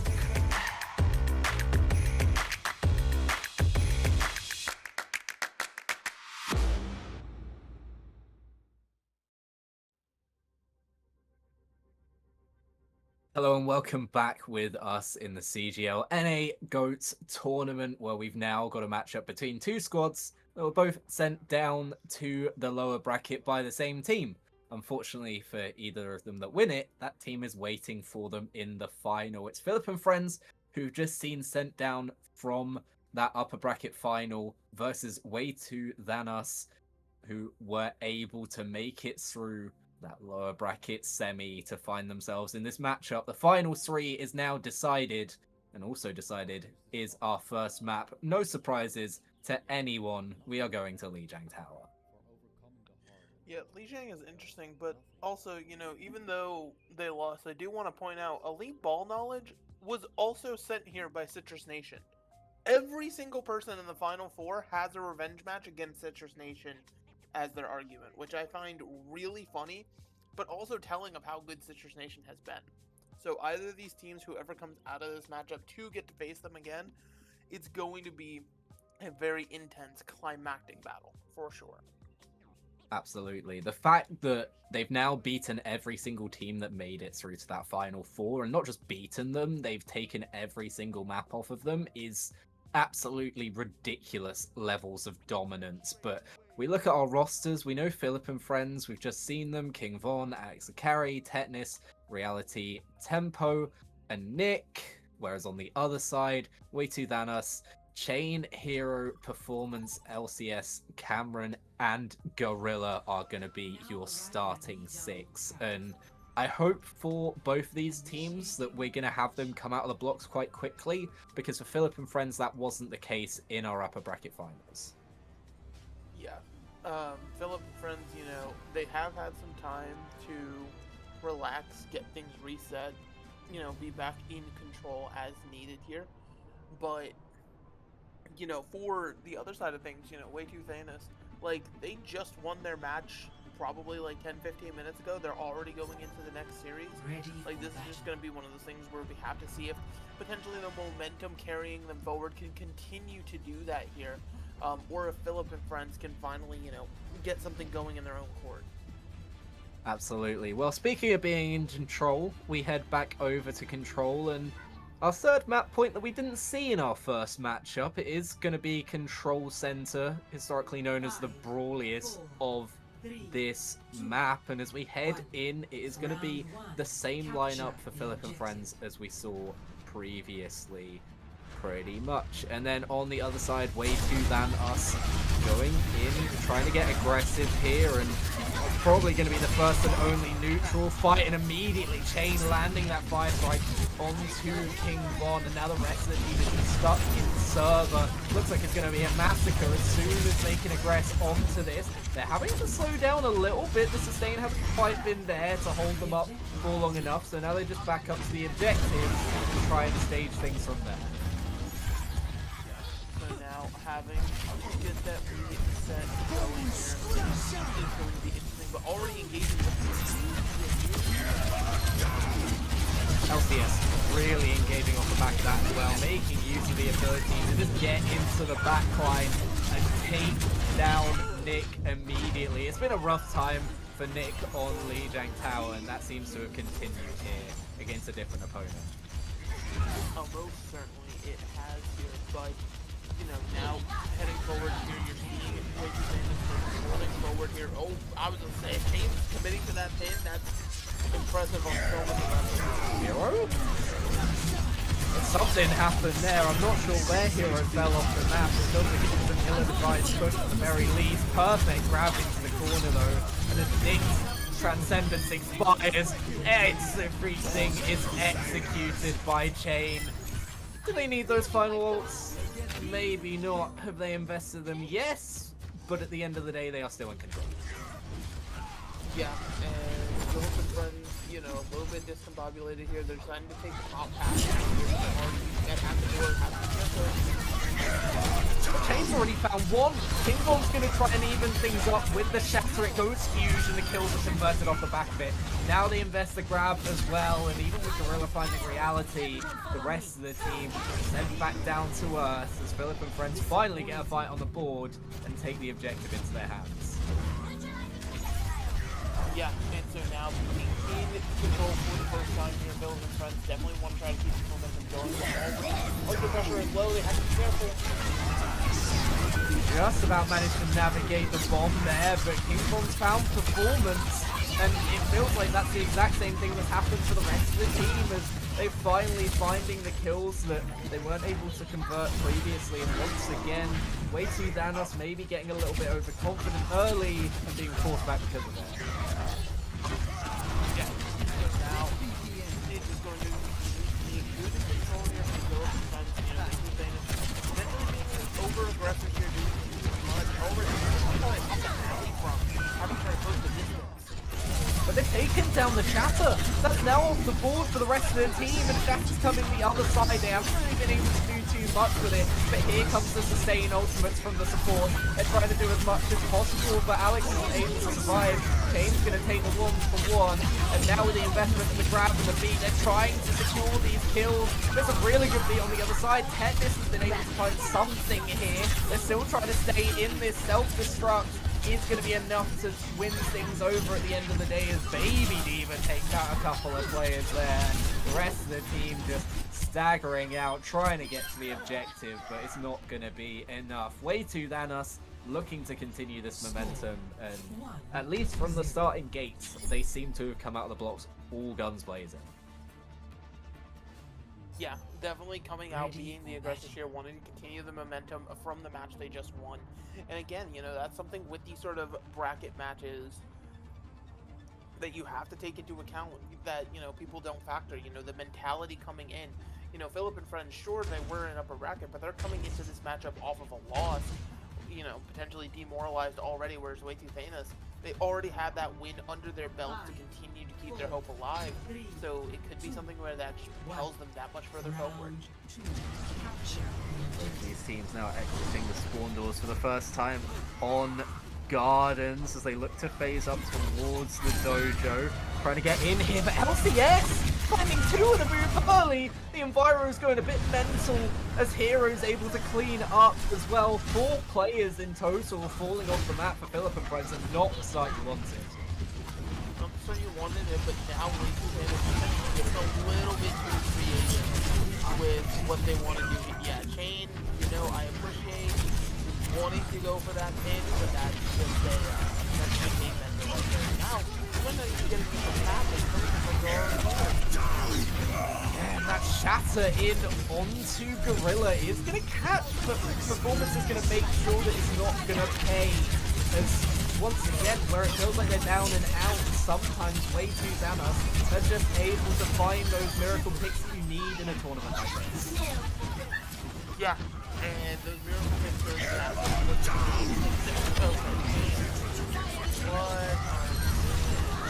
feeling ourselves, you have the confidence to show it, but now you're up. That's deserved. That's so deserved. Call that a reality check. Yeah, this is disrespectful pushing up this far, and I'm glad that there was some punishment there, but they've still got to wait for Tetanus to get back here on the other side, and they try to press through, making sure to not go over the bridge this time, but LCS gives Reality a reality check now, as Performance has fallen on the other side. Alex trying to progress round, but King Von falls to the bomb, and once again, trades on trades, Transcendence invested, Bomb invested, but it's all the while picking up here for Way to Xanos, as once again, they're finding the kills when they need them. Yeah, exactly. That's not, as much as the over-aggression is a little bit silly, it's working, so you can't really fault them for playing this way, but finally we don't see that this should be an opportunity for Philip and Friends to push. They're still pushing safety though, deciding to take it away. I mean, it's a percentage play, right? You're making sure that you're taking all the advantage you can, and with Chain now gone, this should be the opening they need. LCS falls as well, looking for a cheeky route off into the drink. They are going to invest the Transcendence, maybe to try and stall this as much as possible. The Bomb invested as well, so some decisions may be questionable as the point flips over to Philip and Friends as the slow stagger now comes out onto Way to Xanos. They still have a lot of their players here and a lot of damage up onto the Sephiroth of Philip and Friends, and even the grab, they're not able to secure the kills. It's flipped back over to Way to Xanos, and this could be it. Nick, stuck in that grab, is going to have to enforce the Transcendence. Big shatter as well onto King Von, and it's nothing that you can do in this situation. Way to Xanos, making sure that they want that Grand Finals berth. They are taking it with both hands. Yeah. I'm just very surprised by how that goes. Again, coming from upper bracket, that normally should have a little bit more faith, but it seems like momentum really is swinging behind Way to Xanos right now. They're playing with extreme confidence, overconfidence, you might say, in some situations. And sure, there's moments of that punishment coming through, but it's not, it's not consistent enough for it to be a game plan for Philip and Friends here. So now, as the skid continues to grow for Philip and Friends, they need to find their footing somewhere. And I'm expecting another Numbani pick, if I'm being honest. It feels like the exact same situation as we saw for Philip and Friends in that upper bracket final, where they're not securing the kills when they need to. They're getting players down low, but people are being allowed to live, and consistently it's hurting them as these team fights go on, that they're not securing the finals. Yeah, and securing that spot is all that matters at the end of the day here, so we just have to see exactly, how much is in the tank for these teams. Again, regardless of which team makes it to that winner, or that grand final, if you will, They're going to have to have played 3 matches today here, and that's going to be a lot to do. So hopefully you have that going for you that in these sort of setups. But as we look at our maps, are we surprised the new Bonnie pick comes out once again? Yeah, it's not too much of a shock here, as maybe it was on the first game that we saw Philip and friends choose this, and they did look a lot better on Numbani than I'd say either of the 2 maps that preceded and followed it on that first matchup. But once again, if the same issues are there, it's how much is it just the definition of insanity, right? Doing the same thing, expecting things to change, and when they're not, it's a big issue, especially as this game is to get into that prize pool situation. Exactly, you want to be in that prize pool situation. Just because, you know, a little bit of money never hurt nobody. But again, you know, you definitely just want to win just for the sake of winning feels good, and losing doesn't feel good. We are, you know, in the tail end of a 3-day tournament. You don't want to just invest all that time just to be like, oh, well, I guess, you know, the bronze medal's okay with us. So we will have to see what the plan is. As we load in, though, again, you know, I'm very interested to see how Philip and friends play this map, because, you know, it was a lot of overtime pushes for them to get the job done the first time around. Yeah, I'm sure these players will have lofty expectations for themselves, but as we look over the posters of somewhere else that we could be, those maps are not here right now, as we are heading back in time once again to Numbani in this GOATS meta, and it seems like no one going for that gambit of the Winston or the Ana. Exactly, no crazy swap up here. LCS, That's an odd checking. one. Yeah, just checking. It still making works. Sure the clip is there. You know. It still works. Has to make sure that the Void is still yearning for souls, and it's one of the, it's Lucio. Like I promise you, LCS is already back in position here. It seems like it's gonna be a high ground hold. I say that Chain tried to fire strike Store. So yeah, maybe an aggressive hold here. We will see. It's like it's going to be a low ground push early here for Philip and friends, knowing this is the way that they ended up getting onto the objective when they finally were able to break through the barriers that they found in Citra Squad. But Hero finds the first kill. It is traded out, but Hero is going on a rampage at the moment. The Diva now securing that health pack, securing the health to continue the fight, and it's a very clean fight initially from way to Thanos. Yeah. Very clean here. But yeah, just putting the cherry on top now, making sure Philip and friends have to wait for Alex and Terry to get back into this one. And it seems like they want to take high ground this time, and taking this high ground fight is going to be one of the most difficult things you can do, but I feel like it is the correct approach, otherwise you get so sometimes the most impactful things aren't the easiest ones to do. That Shatter's good, but there's no one to follow up off of it. The rest of the team for Philip and friends have already fallen, and even though you get the stuns, you can't capitalize on it if it's only you there. Yeah, and so now, again, capitalizing on those, getting those kills. Like, I appreciate the confidence. Where are we at? Lucio Boop is nuts. That's what I gotta say to that. I feel like we were heading for the fourth story of that building there for just a second, but no, we're back in onto another fight on the low ground. Transcendence invested from both sides, along with a grab from Reality. Or beat from Reality, sorry. The grab is eaten as well, as Hero still tries to continue this fight performance, taking himself alongside Nick. The pick has not yet been captured. They're relying on LCS to try to stop this from coming through. Good grab, good shatter, but Kingdom's going to go down for it. Investment now of the self-destruct is going to be big, just about survives it. Does Alex on the other side, but not without losing the mech. Both teams still in here, and the shatter from behind. It's glorious from Chain, and now comes the mop and bucket, sweeping him through and taking him down. You can have some of the objective, but they say not. Yeah, and again, this feels very reminiscent to how Philip and Friends played before. A bit of a, you know, split push kind of thing, able to secure a kick. But now just playing in the spawn is way too famous here. And his over-aggression finally punished again here, just like we saw on the Yeah, it needs to be punished. You can't let a team get away with that. You can't let Reinhardt get away with being that aggressive. They've still got LCS in the backline here, who somehow survived this one. Manages to get out, it's going to reconnect with the rest of the team, but not if Alex Scary has anything to say about it. Transcendence now invested to make sure Hero can stay up and try and be the hero of this fight. The Tennis has gone down slightly low here. Alex is a little bit isolated as well. The bomb just about staying on solid ground, but Alex is going to fall before that bomb can go off and you can get back into the mech. They have found kills elsewhere.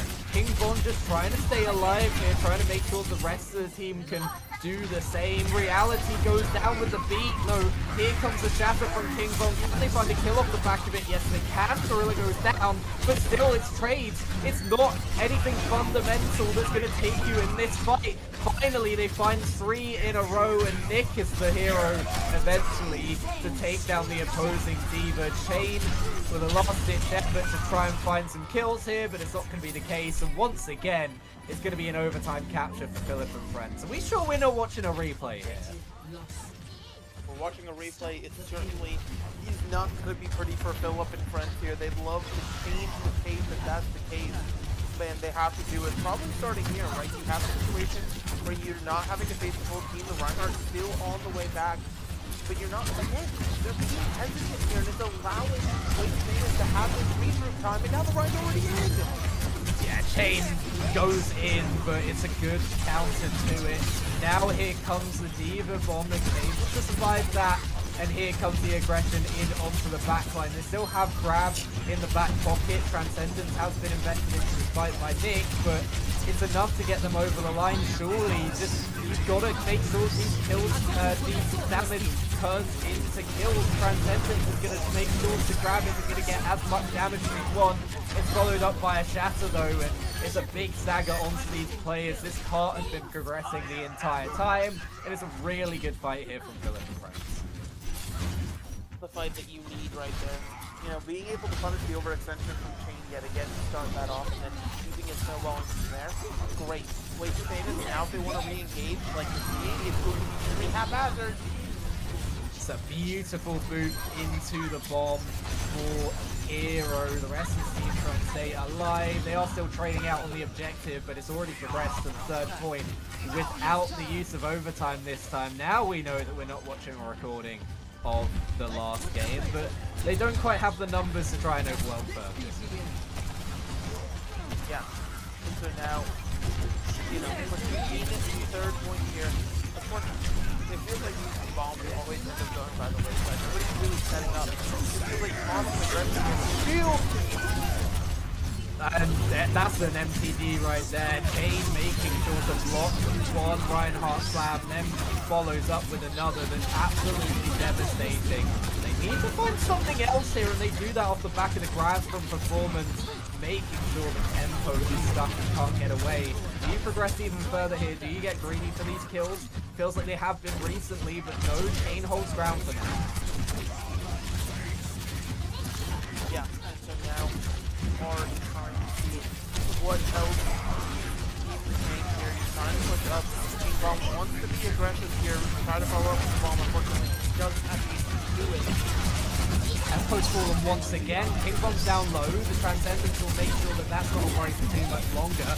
But the bomb's going to be there for exactly when it elapses. They do survive it. Hero's able to get back in the mech though, and Nick isn't able to survive for too much longer. Once again, the aggression that's been there for way too Xanos feels like it's just better in every way than what's been there on the other side. Shatter catches onto Hero, but as they try and aggress on the back of it, a better one comes out from Chain, and look at the blue that comes out in the kill feed.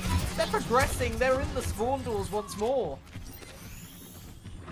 Yeah. And again, like this over-aggression, this pushing up to the spawn bird, way too famous, clearly shown that this is what they want to do at all times. Everyone having a group hug here on the on this bridge over the top. Once again, it's the kill feed turning blue for way to Thanos. And there's no way out here at the moment for Philip and friends. They need something here, and it doesn't look like it's coming anytime soon. That was their big turn. That was the grab and the beat invested to no gain whatsoever. Shatter tried to find something from Chain, not able to find a kill off the back of it. Transcendence from Nick, just to try and get some space going. Luckily, the payload's not progressed too far, so it's not too long a walk to get there. But Reality, once again, taken down early in this fight. Chain's going to be punished. So a 1-for-1 trade is a good start out as they need to get some more here to Philip and friends. Bomb on the point is not going to find anyone just yet. King Von tried to find something with the Shatter, and performance is now gone. The rest of the team should follow, but it's just going to be a regroup. It's a long turn that they need here for the full capture, and that doesn't look like it's going to happen. You know, the Overtime Warriors striking again, finally finding the ability to push forward here. So now, way to engage, but already there with the Shatter. Oh, it's perfect. It's absolutely perfect from Chain. And then the grab as well means that the touch isn't going to be there. They don't need to even convert the kills off the back of it. That's how good that combo was. Another 2 points gained by Philip and friends on Numbani, but they're going to look for a different result this time as they head over to the defensive side.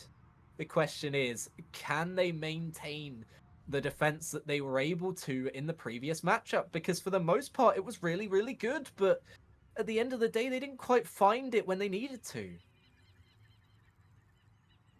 Yeah. And so now we are, you know, it's very reminiscent of what we've done before here for Philip and friends. You know, it feels like sometimes they're lacking in terms of, you know, being willing to commit to this aggressiveness and things like that. And it's good on them to punish some of these overextensions, right? But there's definitely a lot more times than not that Chain is getting away with playing so egregiously on this Reinhardt. You know, Chain wouldn't continue to do it if there wasn't value being seen here. So having to just continue on here as Philip and friends choose to hold the high ground way too famous. It's going to be interesting if they choose to push that high ground, which is what I suspect them to do, or if they try to play it safe and take the main like we saw. And the other issue is you can't just wait for the other team to make the mistake that you can capitalize on. You need to make your own pressure, and that's just something that we're not seeing so far with Philip and friends. It wasn't there in the first series, and it hasn't been here so far. High ground, immediately the target here for way to Thanos. They know exactly where they want to go, and they are setting their sights on it, and immediately they're able to take out the Reinhardt. Once again, the aggression is just so much better for way to Thanos. They take everything and more from this objective. The only one to lose something is the net going down for Hero, but I'm sure that won't take too long to build back up. And in fact, it's going to be a reset. Yeah, and so, you know, having to hit the full reset over every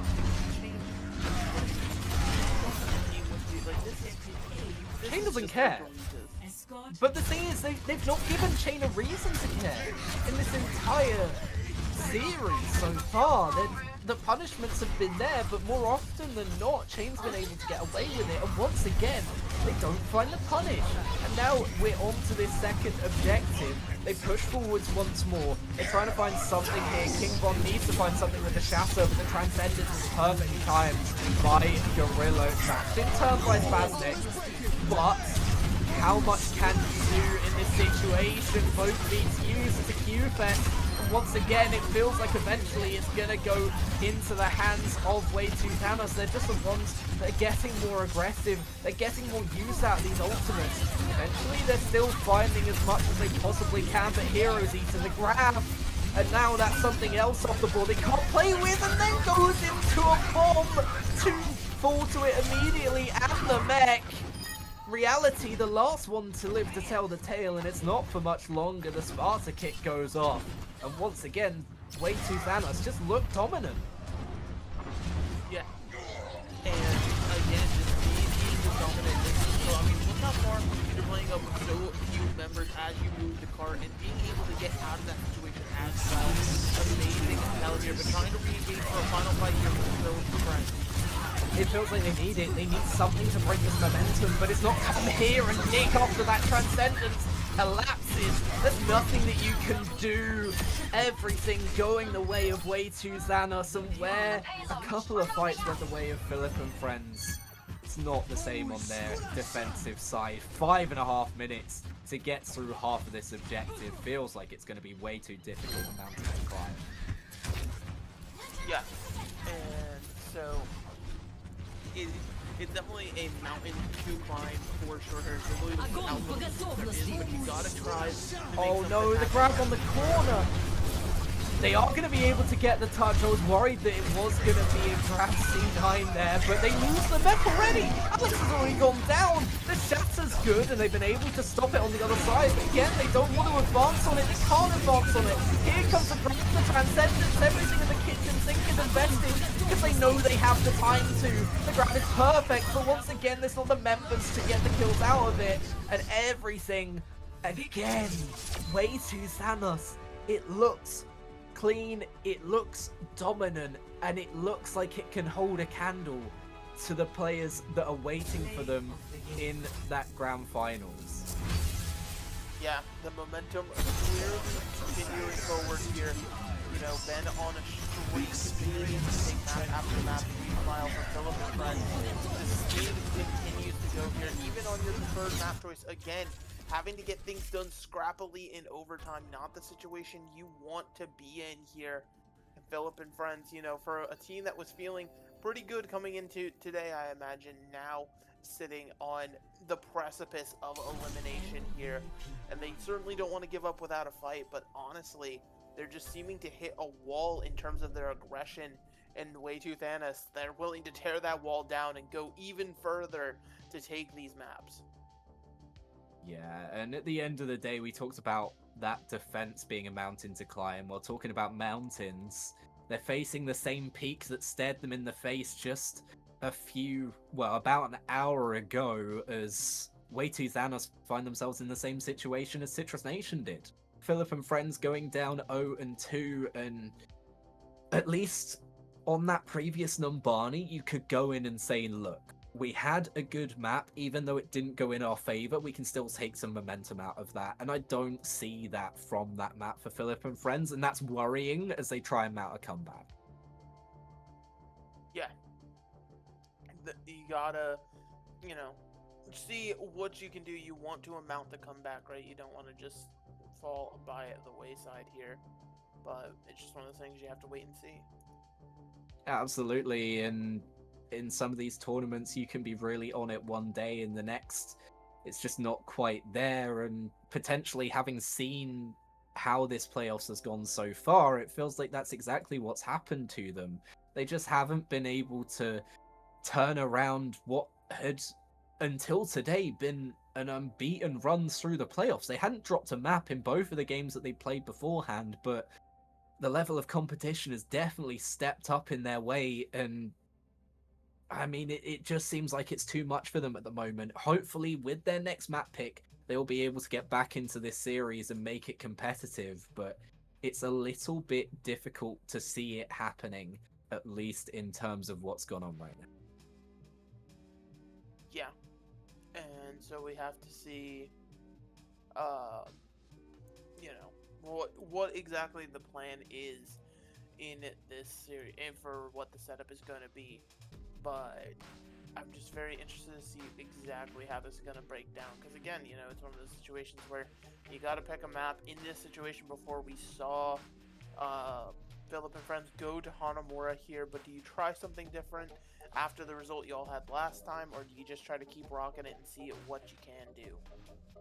I feel like you've got to have some sort of turn up for the books. You can't go into that matchup like you did before. I mean, maybe they've learned something from the previous map that they played on Hanamura, but they didn't even see the second objective.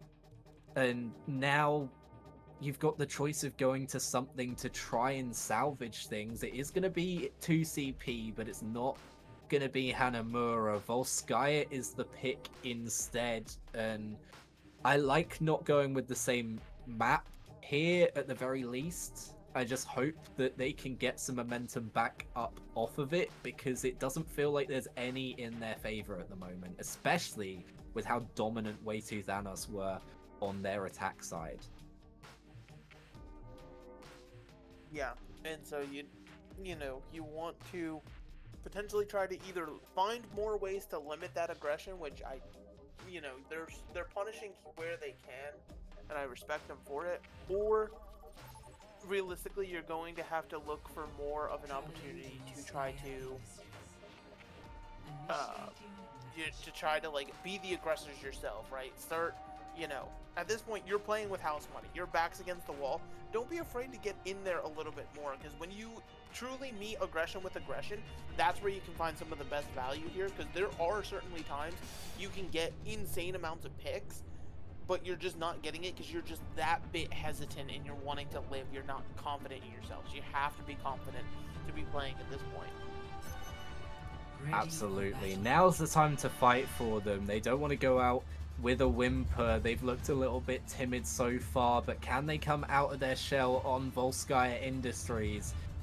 So we see the mechs off in the background, cleaned off just for us to be able to bring you this GOATS tournament with the authentic feel of the 2CP maps as well.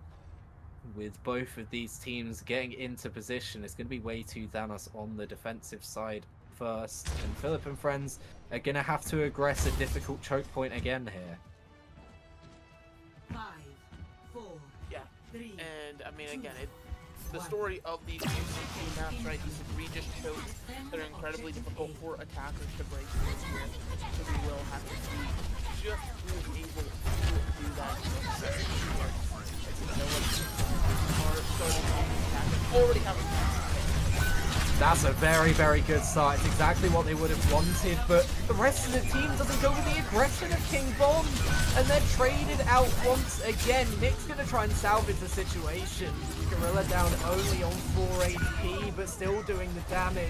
It's not going to be enough, and this looks like it's exactly the start that Philip and friends wanted, and quite honestly needed. I mean, this was the start, but it came off of a hero play from Nick. And, like, again, you pointed it out, King Von wanted to go aggressive clearly with the hammer because they had the pick. They had the kill on LCS, there's no speed on the other side, but just the rest of the team hesitated. Makes that a situation that wasn't guaranteed until Nick hits a hero play. I mean, it's nice in that moment, but that's not something you can rely on coming up time and again. Absolutely. Well, now as we head into the second capture point, LCS looking to be a little bit more passive, and as they try and enter the choke point, they get a good pick again onto Gorilla. Nick is going to invest the Transcendence as well, and this looks so much better. It looks like a change team completely from what we've just seen. Hero's going to get one, but just going to buy enough time to get back into the mech. Another charge, a beautiful one by King Von. Going to look to invest this slam if he can. Taking out performance as well. The war of attrition is definitely there on Volskaya Industries. It feels like it's so much better. The aggression's there more. They are getting the trades, but trades isn't bad in the grand scheme of things in this situation. They're at least wearing them down, forcing them to invest the ults, and on the other side you're doing as much as you can. They're still getting the kills as well, as Alex is able to come up with 2. Hero just taking straight out of the mech there, and this looks like it should be theirs to claim the second capture point, as it ticks up very, very quickly. It's just going to be a last gasp, and 4 minutes and 38 seconds on the clock is a really good start to this for Philip and friends, and so much better than we've seen them over the course of the 2 series that they've been involved in so far. Yeah, and initiating match. Like it's better from Philip and friends, and it's hard because it sounds like I'm like being this insane hater, because it's like, oh, they just did a very dominant attack round, they should be sitting in a pretty position. But again, it feels like they're just still hesitating in some of these moments here, and Way 2 Thanos is not going to do that here. So I think while Philip and friends have a good time right now, they still have to be able to be, correct, come correct on this defense and make sure that they know exactly how they want to play it. Otherwise, I could see Way Too Thanos putting up a very similar time. Absolutely. You like it better because they're showing fight here, but you can still see the timidness in them when they try and aggress onto the objective. It's not quite there where it needs to be, but at least there's something there. It doesn't need to be perfect, it just needs to get you across the line. The question is, how repeatable is it going to be as they head into their defense? And so we will have to see how that comes up for the defense here.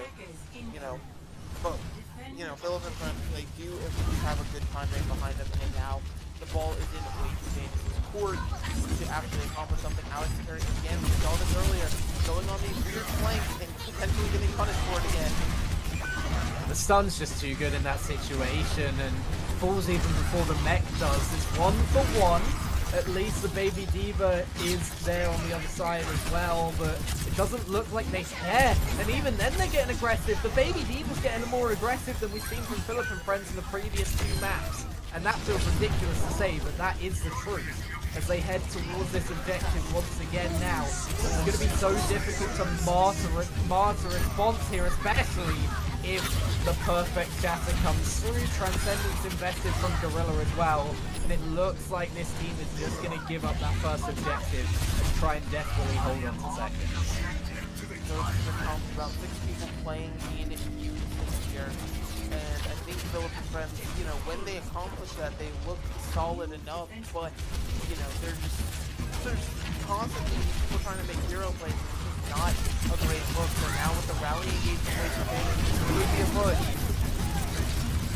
The shatter is going to help things, but no one's looking for the ult from the skies. Hero's able to take down 2, and now it looks like it's in the ascendancy once more. They're already getting ticks on the objective. The grab comes out. It's so well layered from Way Too Thanos. Can you get a touch back in? Can you even match the time bank here? As they're trying so hard to get in there, it's desperation. And no, it's going to be 2 minutes 37 to 2 minutes, and we said there's a healthy time bank, but you got to defend it. And what defense, realistically? It looked like trying to shoot through wet paper towels rather than a brick wall. Yeah, I mean, this is exactly what I am saying, or what I've been saying with Philip and Friends, where it's just, constantly you see Alex the carry on off angles trying to make hero plays, as well as just, again, his hesitation rearing its ugly head. Way Too Thanos clearly not hesitating. Even if they lose members, that's just their go button to int even harder in this situation here. Everybody going just a quick little check, make sure the edge of the map still is the edge of the map. It's a nice path, right? You've just been through a big old war. You're getting ready for another one. You're just making sure the injuries are healed properly. Yeah. But so now, for Philip and Friends having to try to siege this, you're ultimately, it's bad, but your hope is just, hey, Chain needs to feed again, and that's going to be your opening capture. So far, you haven't really been able to be the initiator, be the one to make these opening picks yourself. You have to rely on the punishment of those in front of you, and Way Too Thanos is not guaranteed to hand you that opening. Absolutely, and we can see that Hero is making presence known instead of trying to be that sneaky diva in the backline. Nick definitely knows about the presence. Nick's already fallen, and a second falls on the objective there. Alex is able to take down 1, but it's going to be all they get, and even more time bank comes off the clock here.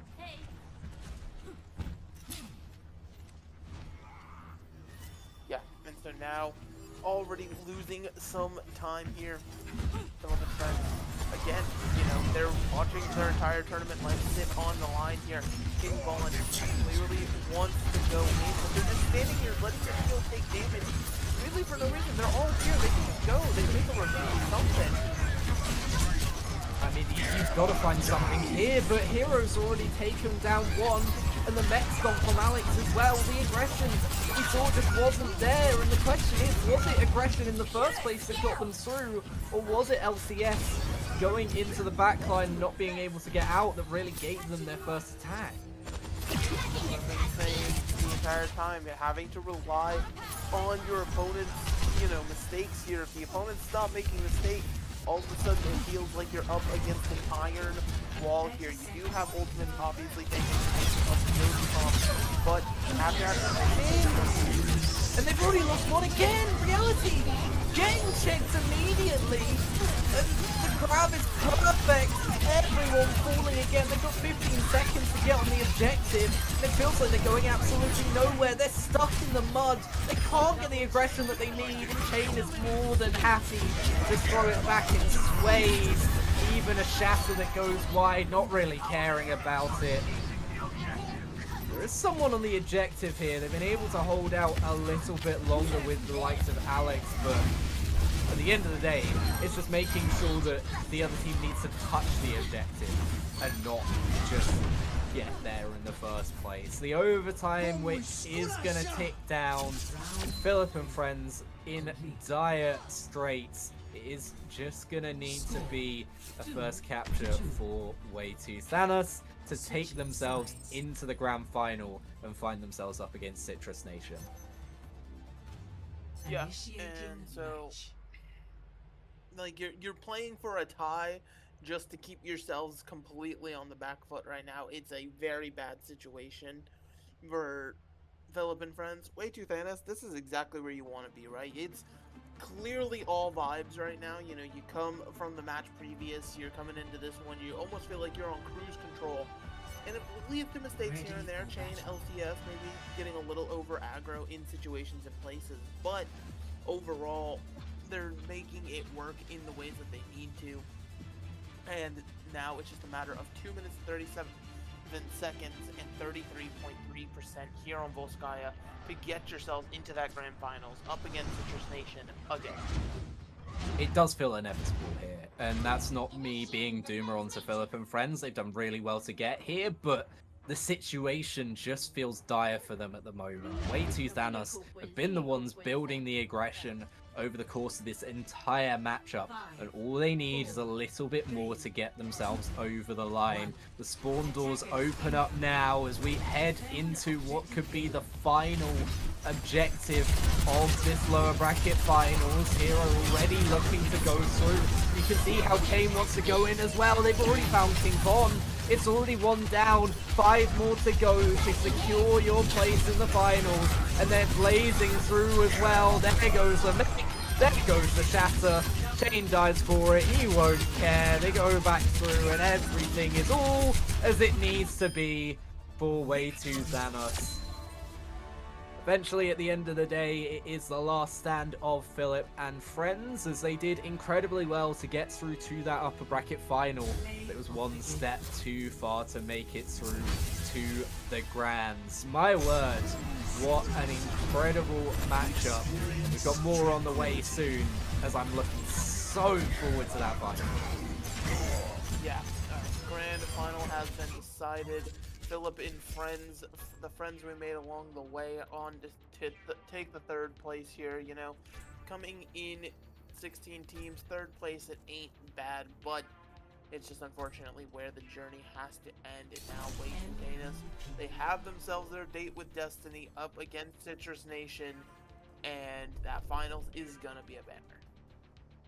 Well, absolutely. If you want to see that, stay tuned with us. We're going to head to a short break just before that grand final, but don't go anywhere, as that banger matchup between Way2 Thanos and Citrus Nation 2 is right around the corner.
Water is the softest and most yielding substance, yet nothing is better than water for overcoming the hard and rigid, because nothing can compete with it. Lao Tzu.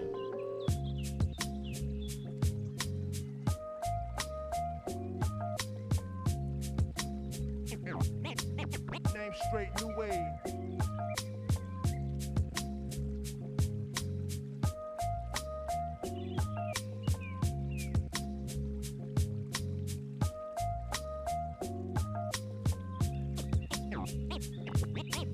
Name straight, new wave.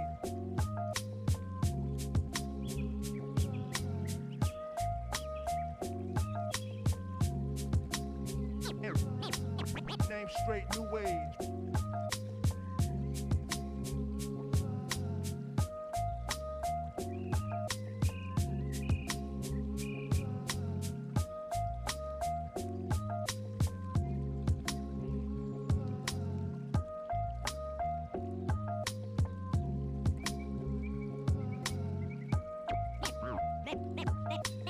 Name straight, new wave.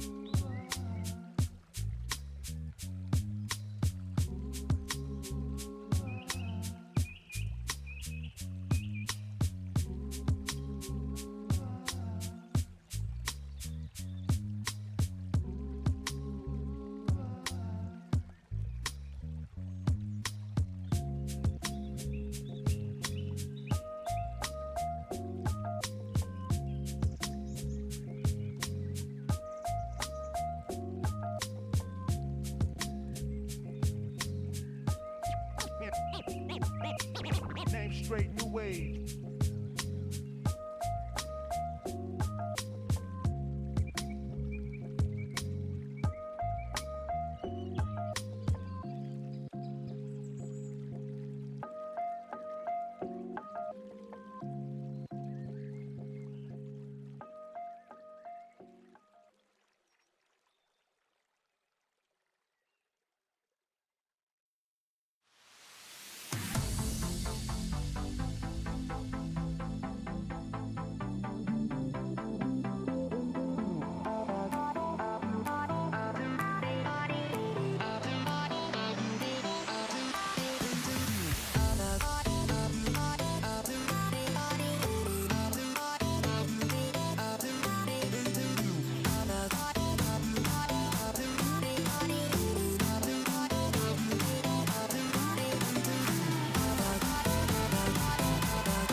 Welcome back with us as we hurtle towards our final matchup of this tournament. NA Goats concludes here, and there is only going to be one winner. We know the two teams that it's between, Citrus Nation 2 and Way 2 Thanos, but which one will be taking the crown, we will see in just a moment.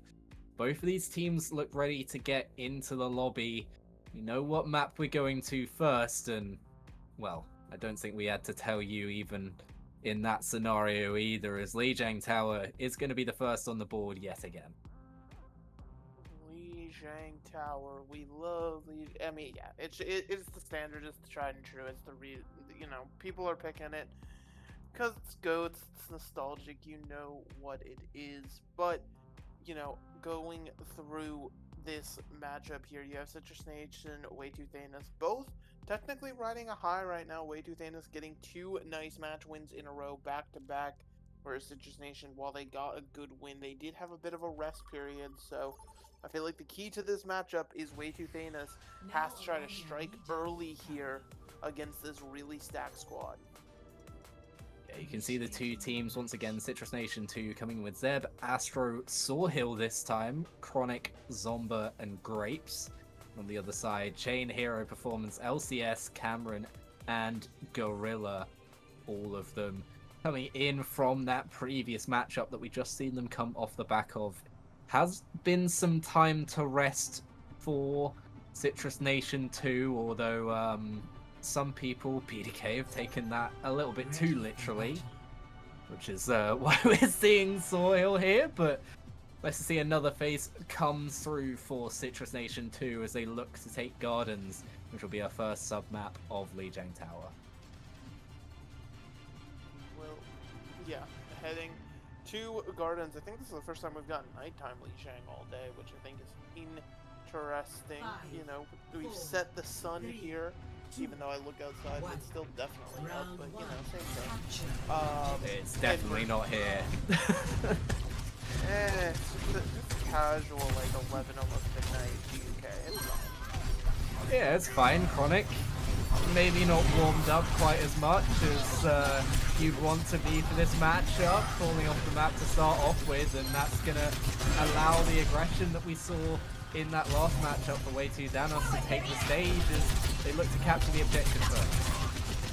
What I was talking about, right? Ride that momentum. You have a lot of confidence behind you right now. Playing confident against a team like Citrus Nation so you don't get walked over is very, very crucial. So it's exactly what you want to see from Way Too Thanos. Meanwhile, Citrus Nation about to engage the White Room here. They do at least have a consensus if they need to. And immediately they invest it in Zomba supporting the rest of the team. Now they try and punish the aggression of Chain. And just before that Transcendence can be used to save them, there's nowhere to go. Meat engaged still here. They're not giving up on it our Way Too Thanos. But it's still a lot of damage coming out on the other side. Zomba is full. So still, it's turning the tides once again. And really staying in this Way Too Thanos. I'm really impressed with how they've done so far in these team fights. Yeah, and so being able to weather the storm, very reminiscent of the last series, right? Where even getting the initial pick onto Way Too Thanos isn't going to be the end-all be-all in it these fights now. Trying to push the bridge side with the bomb to help.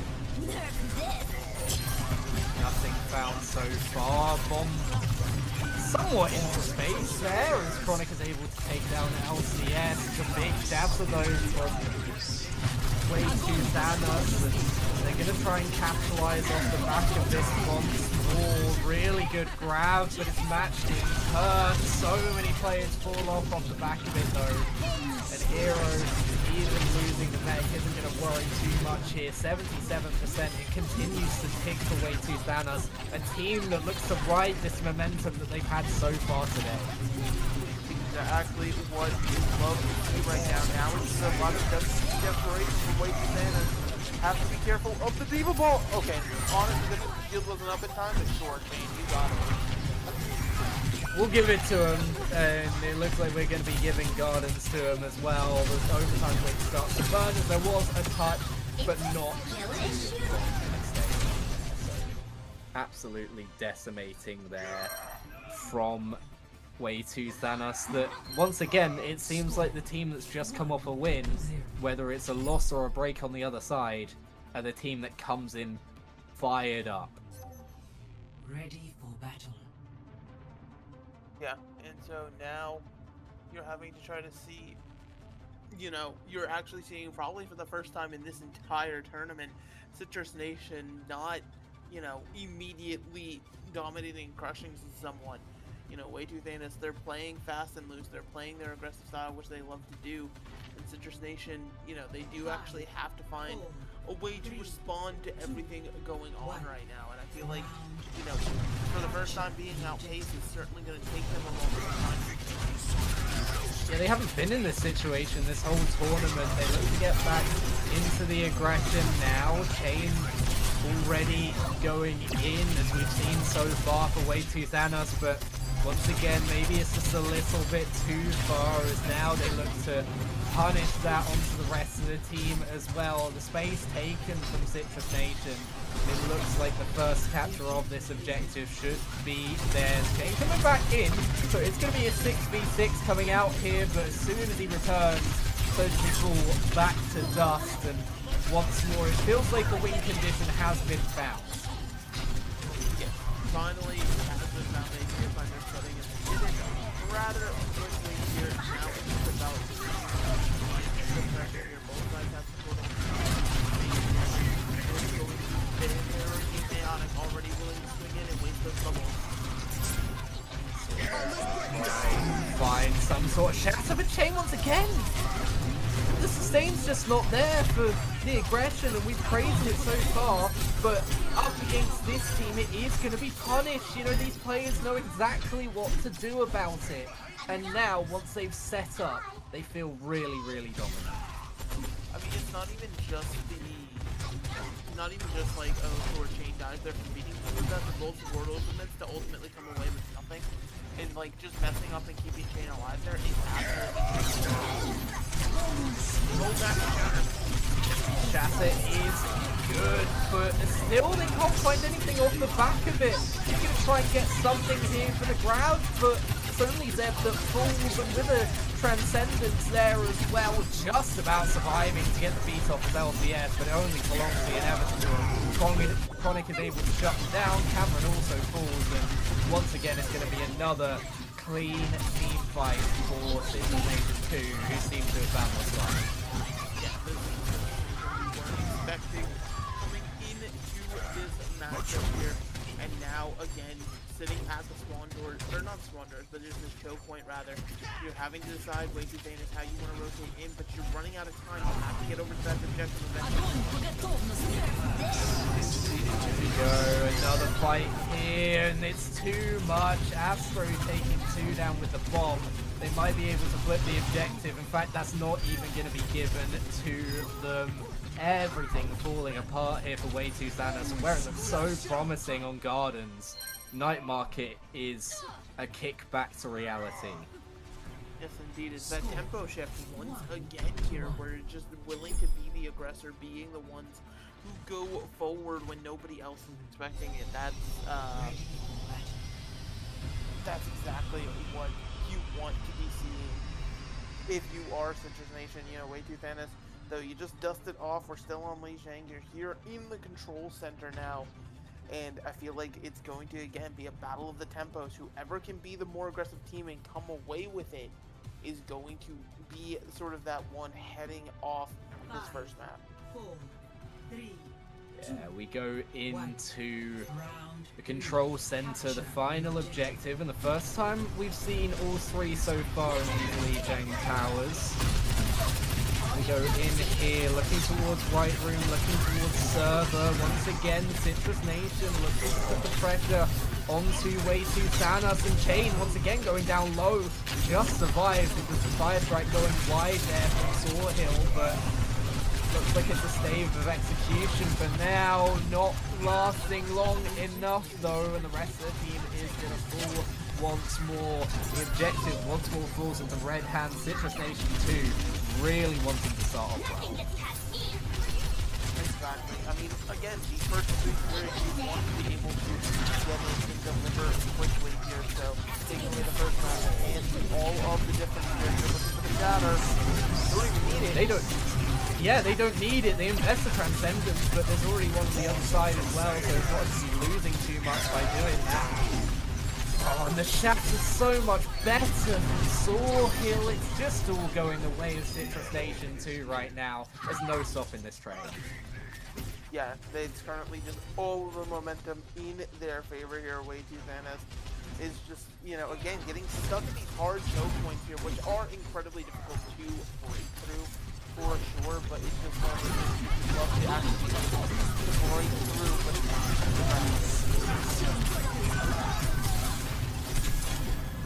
Sawhill getting 2 of the fire strikes initially, and there's no trades coming back the other way. Yes, you get Astro's mech, but it's not a clean kill. Performance just about makes it back inside the spawn doors. This is how dominant it looks so far, that you can't even really get back into your own safe haven effectively. Sawhill's looking for another shatter here as they try and progress forwards. They know that they're going through server, and they are hounding them down. They're making sure that they can go past it. Shatter doesn't do enough though, and now it looks like the trades are in for way too Thanos. Somber being shoved off the map. LCS, that is a beautiful move. It's just going to be Astro with the reset. 75% though for Citrus Nation too. Yeah, but now Citrus Nation has the tall task of trying to break through this brutal choke point here, and we'll have to see how it gets done at the end of the day. Having the 4 LCS is going to be massive just for sustain. They're able to survive the bomb. Here comes the beat though, and that's not survivable. LCS pulling up the feed drive just a little bit as Astro is able to take him down with a quick melee. The rest of the team are looking to explode out here, but Grape's taken down by the fire strike. And way too Thanos. It feels like as soon as one team's in the advantage, they don't want to let it go.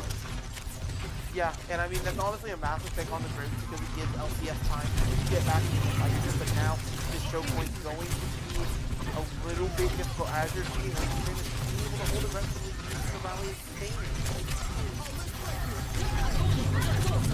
Here we start to be invested. Transcendence as well to wait out that grab as comes through onto the other side. The shot's beautiful from Chain, and they do get a kill off the back of it. They've taken down the mech of Astro as well, and now things turn into their favor. They've taken so long to get through this choke point. It's so hard to make it through there on this composition. Yeah, incredibly difficult here. Citrus Nation have one final fight to try to break through here. They're sending their Diva on and off angles to try to get over to the objective, but it's Shatter. Who gets onto? I don't think anyone. It's definitely not enough, and you look at the health bars, they're down low. Grapes is going to have to touch, but they're already following Astro to the objective. Do they get the capture flip? Yes, but can they do anything afterwards? That's going to be a different story. Grapes just has to vacate the premises, and so does Astro. Going to get back on, loses the mech, invests the self-destruct. The only thing that you can do, the chat is beautiful. The performance is holding that as long as possible. The grab is even better. A brilliant play to end off the map from performance. And a first map goes against Citrus Nation 2 in this playoffs. They have been proven to bleed. Way too Thanos, but they're looking to kill the beast.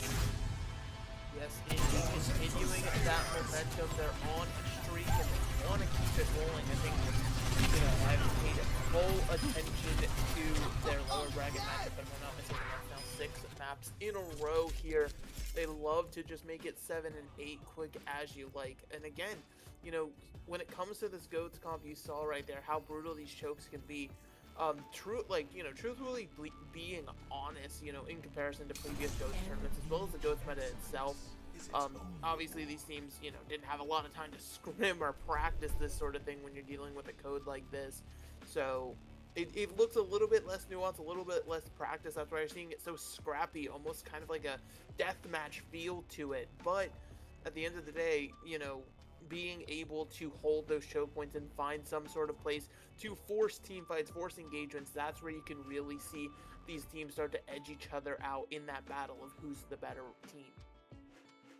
Yeah, and as soon as you get to that choke point, it feels like whoever has been in control of it has been the one to win out. Gardens was dominated by the bridge control that Way2 Thanos were able to get off of that first engagement. Citrus Nation 2 just hold up outside the spawn of Way2 Thanos on that second objective of Night Market. But on third, finally, Way2 Thanos found a way to break through, and the same couldn't be said for Citrus Nation 2, even though they had a lot of time to try and reinvest, try and get the ults back on board. It just didn't quite happen. Yeah, and, you know, again, those ultimates are keys in trying to do any and everything in these situations, exactly what you want to see. But it's one of those things where now, heading into map number 2, we actually have a switch up here where we're going to pick Assault next, and it is going to be Temple of Anubis coming out from Citrus Nation, a map we haven't seen all day, so interesting to see how this one works. Seems like we're going on the 2CP tour here, as we have already seen Hanamura and Volskaya Industries now heading over to Temple of Anubis. Once again, the choke point is going to be difficult to push through, and both of these teams have shown that they struggle in that situation.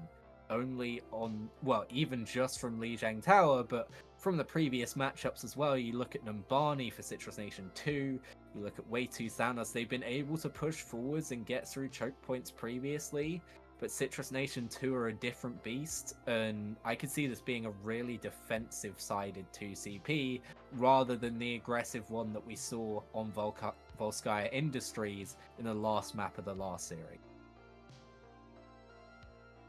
Yeah, and so it'd be interesting to see, especially like you said, the departure from Volskaya here. Again, you know, you still have choke points, but Temple of Anubis definitely is certainly a switch up in how you play this, because rotations and pathing are, you know, required on this map. Unlike, you know, Volskaya and Hanamura, where you can kind of brute force your way through the main point. Like, it just, like, is there a main path? Yes, it just really doesn't function. You're going to get picked off one way or another walking that main path, so you have to actually be willing to rotate and anything like that.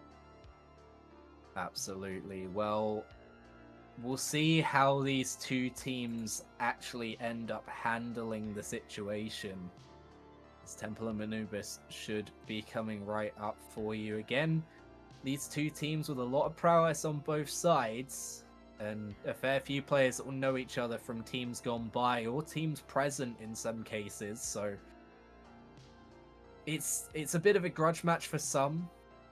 For others, it's a little bit of a boost in money, but as we see these two teams lining up once again, should be a close one, and I wouldn't expect anything less for our grand finals. You know, we've had a couple of stomps so far. Now we're into the big guns, we're into that grand final, and these teams are turning up to the occasion. Of course, you know, it's the grand finals, the money's on the line here, quite literally in this sense. And of course, you want to be able to deliver, and I'm sure, you know, this is, you know, the first time I think all tournament long Citrus Nation has dropped a map here. So this is going to be one of those put up or shut up moments, because when teams lose a map after they've been going, you know, entirely dominant throughout a tournament, one of two things happens. One, they go quietly into the night, it's 2 more maps and it's over, or they hit a gear never seen before here. Granted, everybody's now seeming to switch their heroes around one more time on the side of Citrus Nation, so I'll be interested to see exactly what the plan is. They are starting on the defense, and they're rocking both the Ana and the Winston goats here, so 2 different additions to the variation here. No Discord, though, and no Reinhardt presence means that Chain should realistically be getting massive shatters off cooldown. Yeah, it should be the case, but it's not always the way that it goes, and Chronic, well, we know the prowess from multiple different places on hitscan characters. Who's to say the Ana is going to be any different? A rotation through the left side to start off with for Way2 Thanos.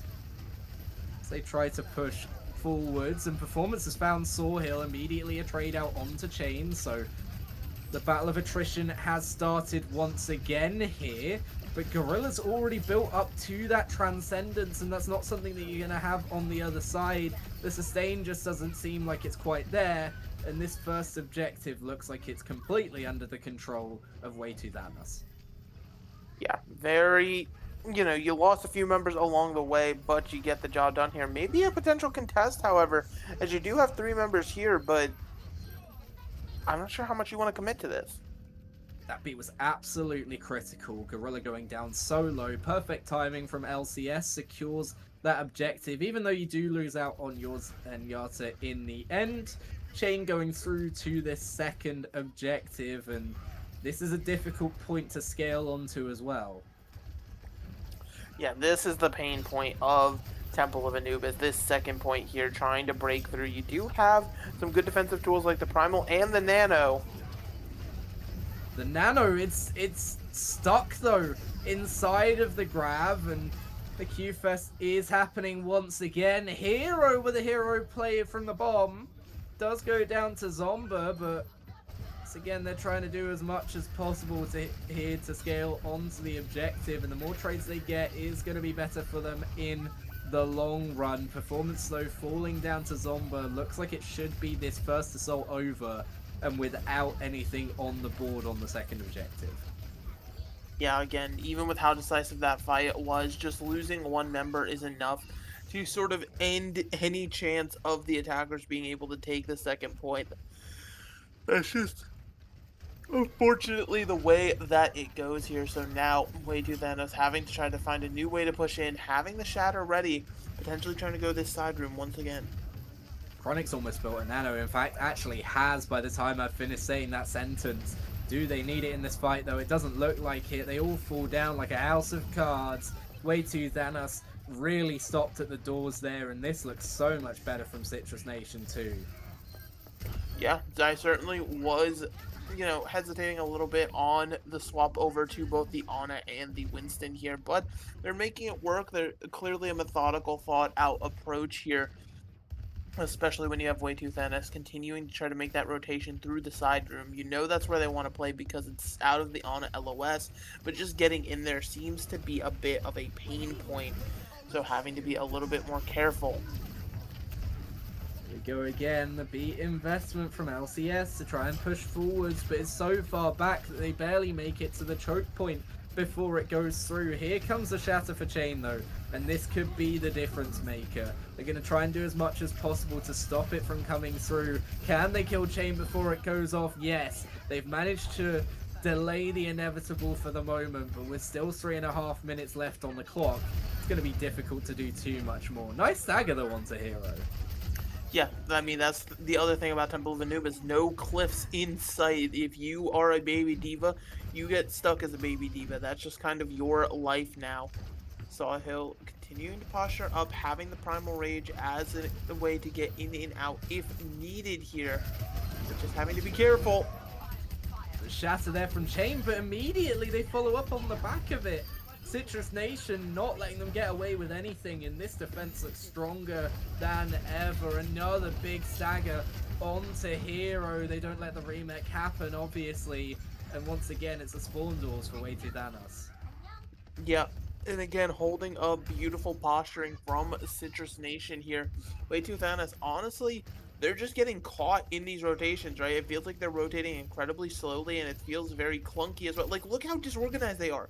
Your Zoria's already in when your Reinhardt's having to run back, so now Performance could easily just get caught on his own here.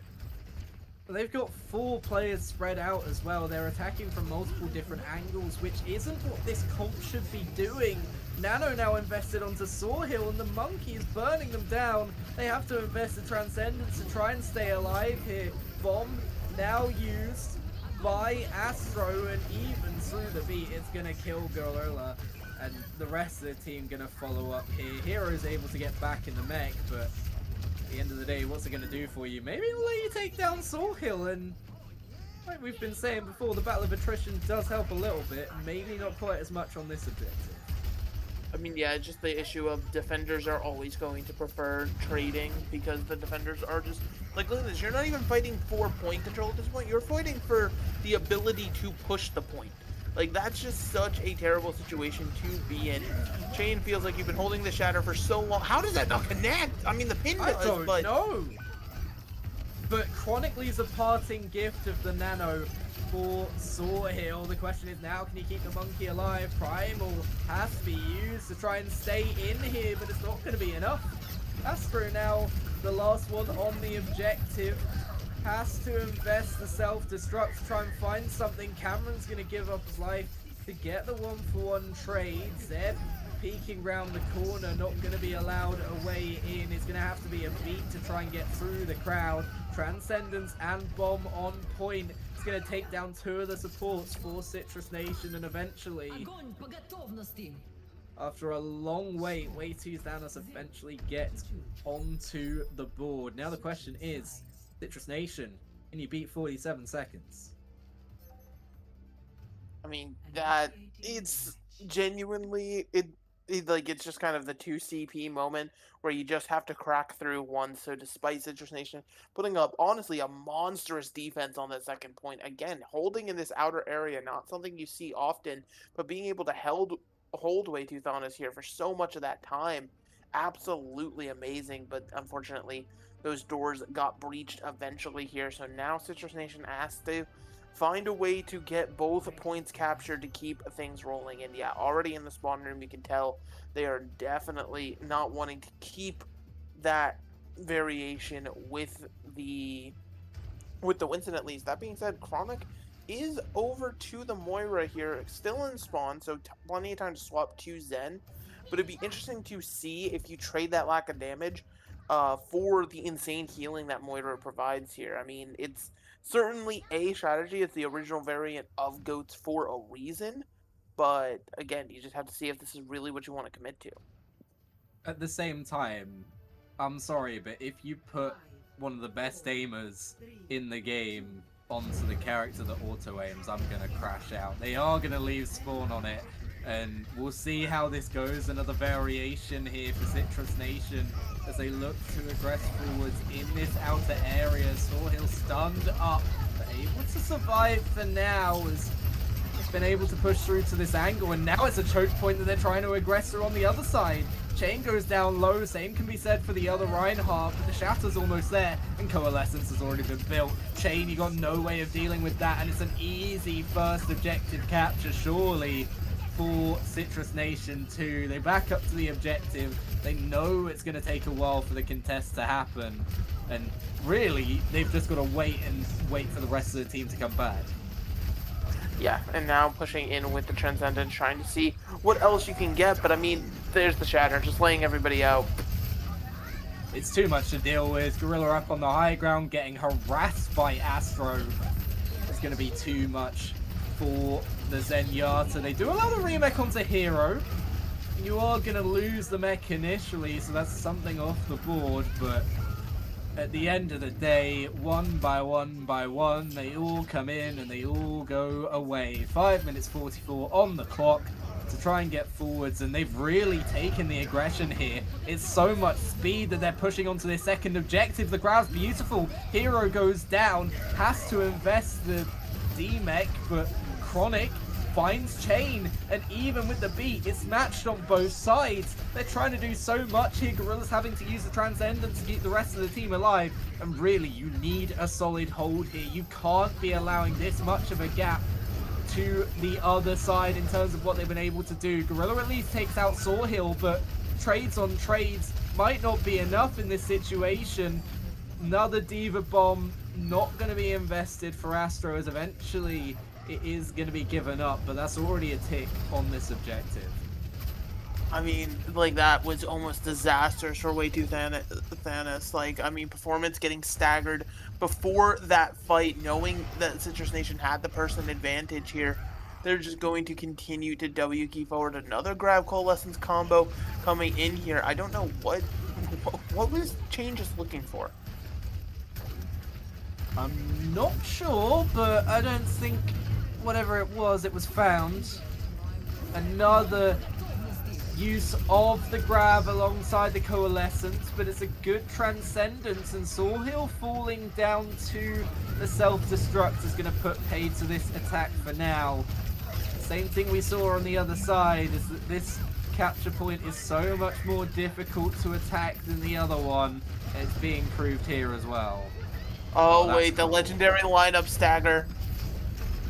Oh, there's no way you've allowed the remake. Oh, a little too much trolling potentially, but you do kill the D.Va in the end here, and now having to commit the shatter for the rest of the cleanup. Okay.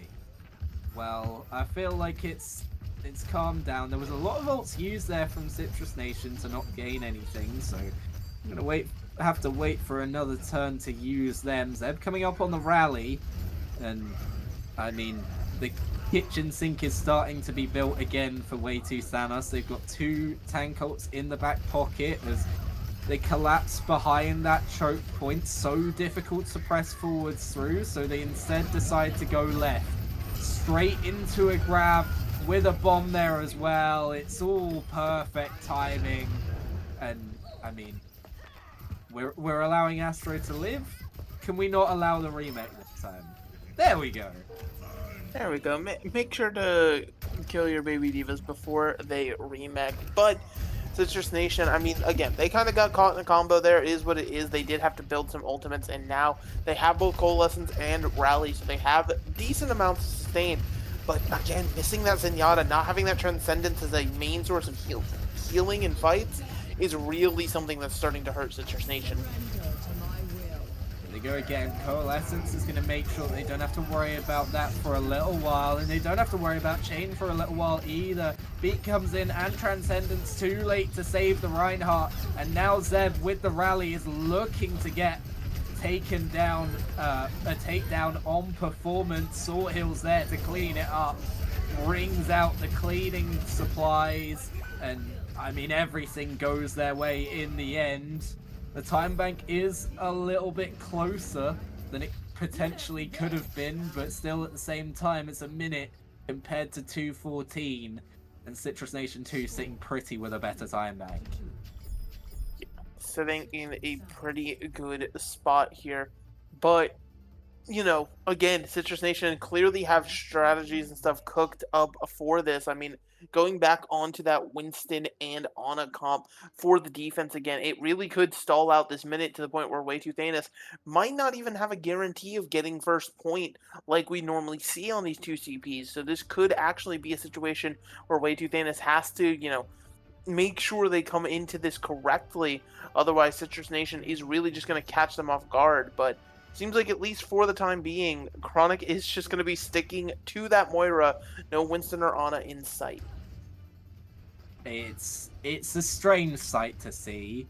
I can't say I'm a fan of it, but I'm not a fan of Moira in the first place, so doesn't make too much of a difference who's on it, I guess. But we go into this defensive side, and genuinely I could see this being a draw.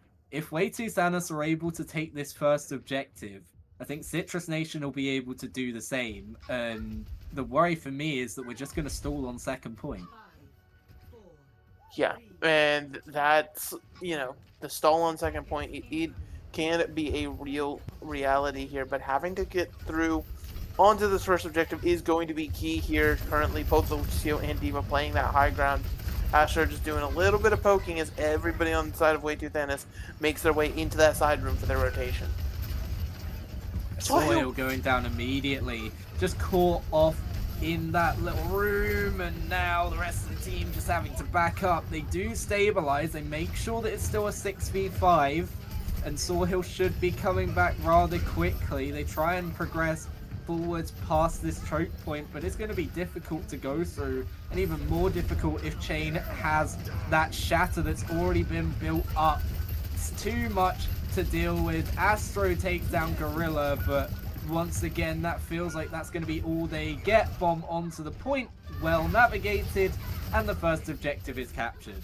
Now the bigger test begins. Wait, I was going to say, get this stagger onto the baby D.Va, just if you can then assault onto the second point in the best way possible. Oh no, it's happened again! Oh, at least they've demexed her immediately afterwards, okay.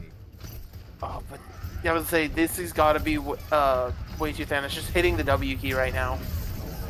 Yeah, and they are immediately both beats used, and everything but the kitchen, well, everything including the kitchen sink trying to hold this, but Sawhill's gone down, and the rest of the team are falling. Zomba's grab gets eaten, and now the aggression comes out from Way 2 Thanos. This is a great attacking side from them. Zeb just has to try and stay alive. It's not going to be allowed, and Hero, where was this on their attacking side? They weren't even able to capture this objective for ages, and yet with 1 minute left, they get through all of it, and we could be seeing another reset, or we could be seeing a 2-0 lead to Way 2 Thanos. I mean, yeah, this could be Way 2 Thanos really building themselves up here. Citrus Nation probably, feeling a lot of confidence heading into that last defense, but now all of a sudden 2 minutes to do what was just done to you is not guaranteed in the slightest here. So you're going to have to try to break through this. I'm going to be interested to see if they stick with this variation of Chronic on the Moira, at least hovering it in the spawn. Again, like the Transcendence, having a second support ult to try to give the sustain in these longer fights, it really can do a lot here. Like, Short Coalescence can do some healing, but Zenyatta just has to stand next to his teammates versus Moira, who has to kind of line everybody up, but then also kind of do some damage. It's certainly a risk, but it seems like it's what Citrus Nation want to stick with here. So Way 2 Thanos now have to try to figure out how they want to hold this first point, because if they can burn most of the time on first point, just save ults for second, that really could be their end game right here to take a 2-0 lead. It's exactly what they're going to want to try and do, as the progression from the spawn doors happens early. Sawhill once again rotating into that left side room, getting up onto the high ground, making sure that there's not too much of an advantage there. Otherwise, of course, it would be over with that control. Grapes maybe getting a bit aggressive, taking a peek over the top, but make sure to get back out of the way before anything too devastating can happen. Shane's already 90% to a shatter, but has already fallen. It doesn't matter how close you are to an ult if you aren't there to use it. Now the Transcendence is there from Gorilla, but players being killed through it, just leaving the LOS of that ult. And it's a really good first capture here for Citrus Nation 2. Now they need to make it pay on to second. Yeah, they're not going to have a stagger like they did the first time here, so it is going to have to be a little bit more of just actually being able to get in there. But if you can somehow complete the map in the next 40 seconds, that means you put yourself in just a win situation here instead of having to play even more extra rounds. But we shall see here as both teams now meeting at the doors of the temple. The old situation does look a little bit rough for Citrus Nation, as here comes a bomb, no one falls to it. Chain has the shatter, but stunned up. Zeb's able to take down Cameron. Could we be heading to further overtime here on Temple of Anubis with a couple of picks there? Both grabs invested now. Players all going for a hug around each other, but Zombies is eaten. Doesn't matter if you're able to take out some of the other team though, and still they try to progress forwards. 50 seconds left on the clock, and now is their time to strike. They press the go button and they force them off of the objective. Sawhill tries to get them all down with the shatter, but not really too much to speak of. And the Transcendence is there for Gorilla. Nice pin though from Sawhill, takes down Cameron. And still they're alive in this fight. Sawhill does go down, and remember that the trades are better here for this defensive side. Beat now invested and Gorilla takes out Zomba. Could this be it? 30 seconds left. They're gonna have to pick up their wounds and recontest. Yeah, they have to get a full regroup here to try to get back into this point. Even then, it might be a situation where Grapes has to run it down, but that's also your sound barrier, your sustain in this fight, so you don't want to have to send your Lucio in that situation, but it seems like that might be the case here as they're speeding the D.Va in. To get the initial touch, can they save it with the beat? Yes, just about. But Astro, it's only going to last for so long. You've delayed the inevitable. Chronic finds one, but both D.Vas out of action here. Sawhill gets everything going wide, and it looks like it's the beginning of the end here on Temple of Anubis for Citrus Nation. Coming in with a better time bank. This attack is so hard to mount. We see even with the pedigree that Citrus Nation 2 have, not able to find a way through. And now they stare into the jaws of defeat, something that they have not seen before. Losing not just one, but 2 maps. Is it going to be Way 2 Thanos getting revenge for their defeat in the playoff bracket and taking the crown for themselves? Yeah, I mean, certainly Way 2 Thanos. They're riding this momentum incredibly hard here in Citrus Nation. Again, they have not faced a situation like this all tournament long. They've been coasting here, and now, they're realizing, oh, maybe we have to actually try to find an extra gear here. And honestly, I don't know if they have it in them at this point. I feel like Way 2 Thanos, they have too much vibe, they have too much momentum going behind them right now, that it's going to be incredibly difficult to start pulling this one back. The thing that I'm going to reference here is the EMEA Masters that's just finished. The fact that Team Peps had a wake-up call in that upper bracket finals. They were able to win that upper bracket finals, but they were pushed all the way. That's something that Citrus Nation haven't had, and it hasn't forced them to turn on over the rest of the tournament. We saw Team Peps come out today and decimate a full, clean 4-0 over Veneer Quick, who pushed them so close yesterday. That just hasn't happened for Citrus Nation. They've had no one to force them into a 3rd, 4th, 5th map, but now they're staring at needing those 5 maps to even stay in this. The wake-up call's now sounding. The alarm bells are going off inside the house, but I don't know if anyone's awake.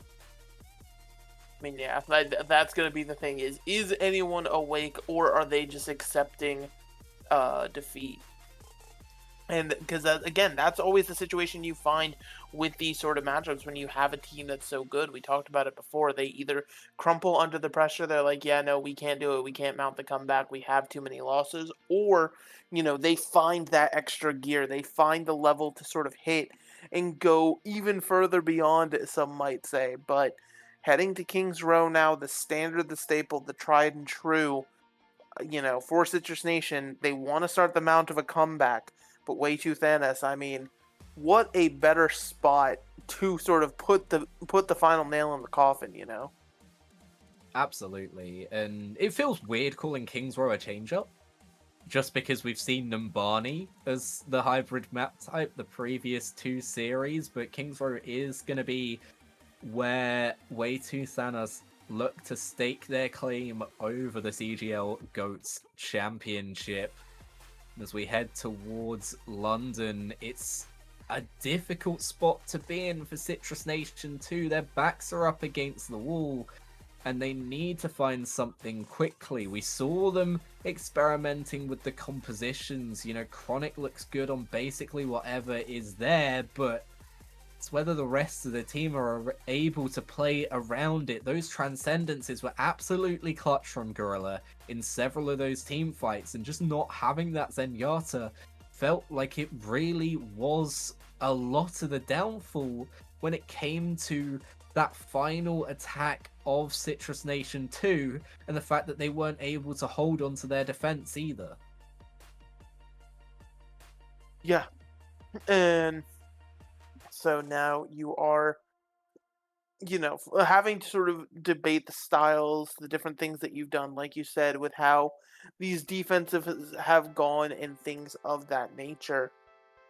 You have to just be just so genuinely careful with how it's going to, how you're going to play this, how you're going to evaluate what you want to do in these situations, honestly, for either of these squads. Because while we are hyping up Way 2 Thanos, they have the momentum, they have the vibes, these haven't been super clean wins. We're talking going triple rounds on Control, we're talking double overtime on, Temple of Anubis. It is this back and forth affair, but we are hoping to see, Way 2 Thanos try to continue their wins here. Even if it's by the skin of their teeth, they're at least getting it done.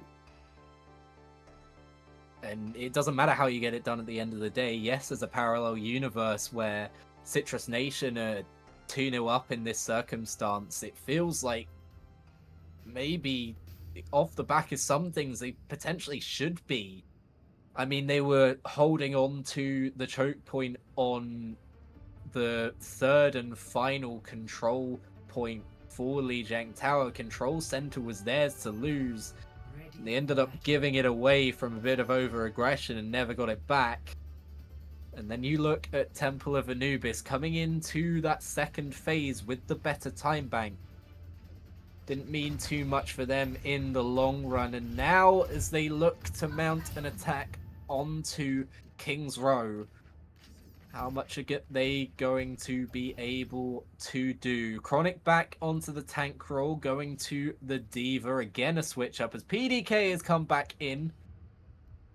Looking up from this little map, but how much has he woken up as Sawhill comes out? It's still a question of how much can you get done. Yeah, and it's, of course, like you said, that's the question. How much can you get done? Another role swap. Chronic over to the Diva this time. We'll have to see. I thought they were attempting the great rotation. Widowmaker's not enabled, but they're finally fighting.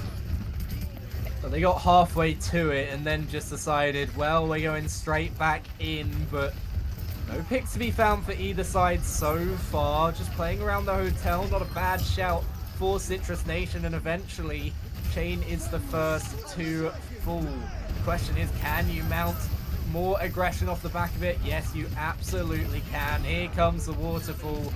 They all come tumbling down once again, and this point should be in the hands of Citrus Nation. It should be indeed here. Beautiful cleanup, beautiful execution, being able to hit the rotation and then just cleaning up and then setting the fight from there here as Citrus Nation now in control of the cart. Are they going to choose to play on the payload or try to push up and leave somebody on the objective becomes the next question here for this offense.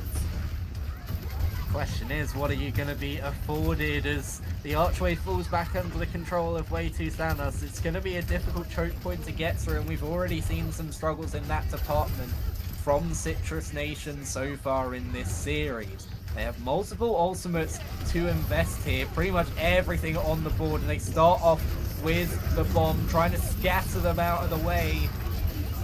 Grab's going to be there, but they can't make use of it because of the bomb that sat parks straight onto it. Shatter's beautiful though from Astro as they still get forwards, and Chain is the first one to fall once again.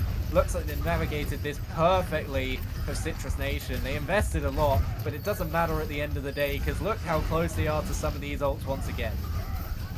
Yep, the ults that just continue to build time and again here, getting a stagger onto Hero, but of course Hero trying to just go over to the card that forced the stagger to end, finally being able to get reset there. Unfortunately, potentially a little too far forward here for Chain. Chain has to be able to get out here, otherwise this stagger could genuinely give up the entirety of point 2, and it seems like Chain's going to be able to regroup with the rest of the team.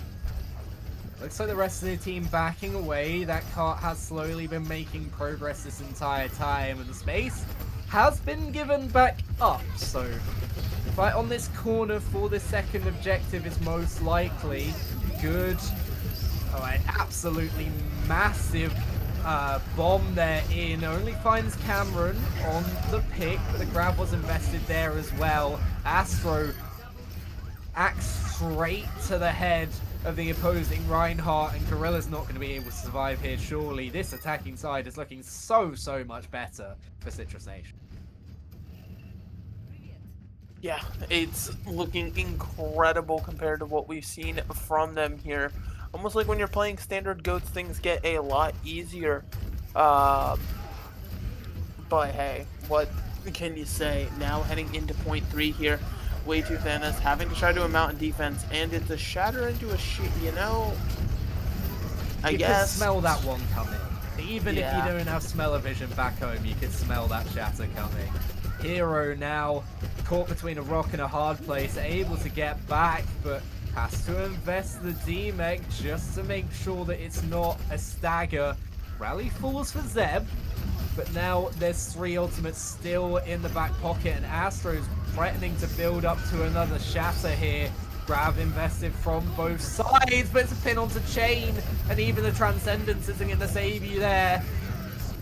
Shatter's perfect as well from Astro, as once again they try and push forwards with these ultimates. LCS in the backline now has to be careful to try and get away, and Zomba's going to hunt that one down every day of the week.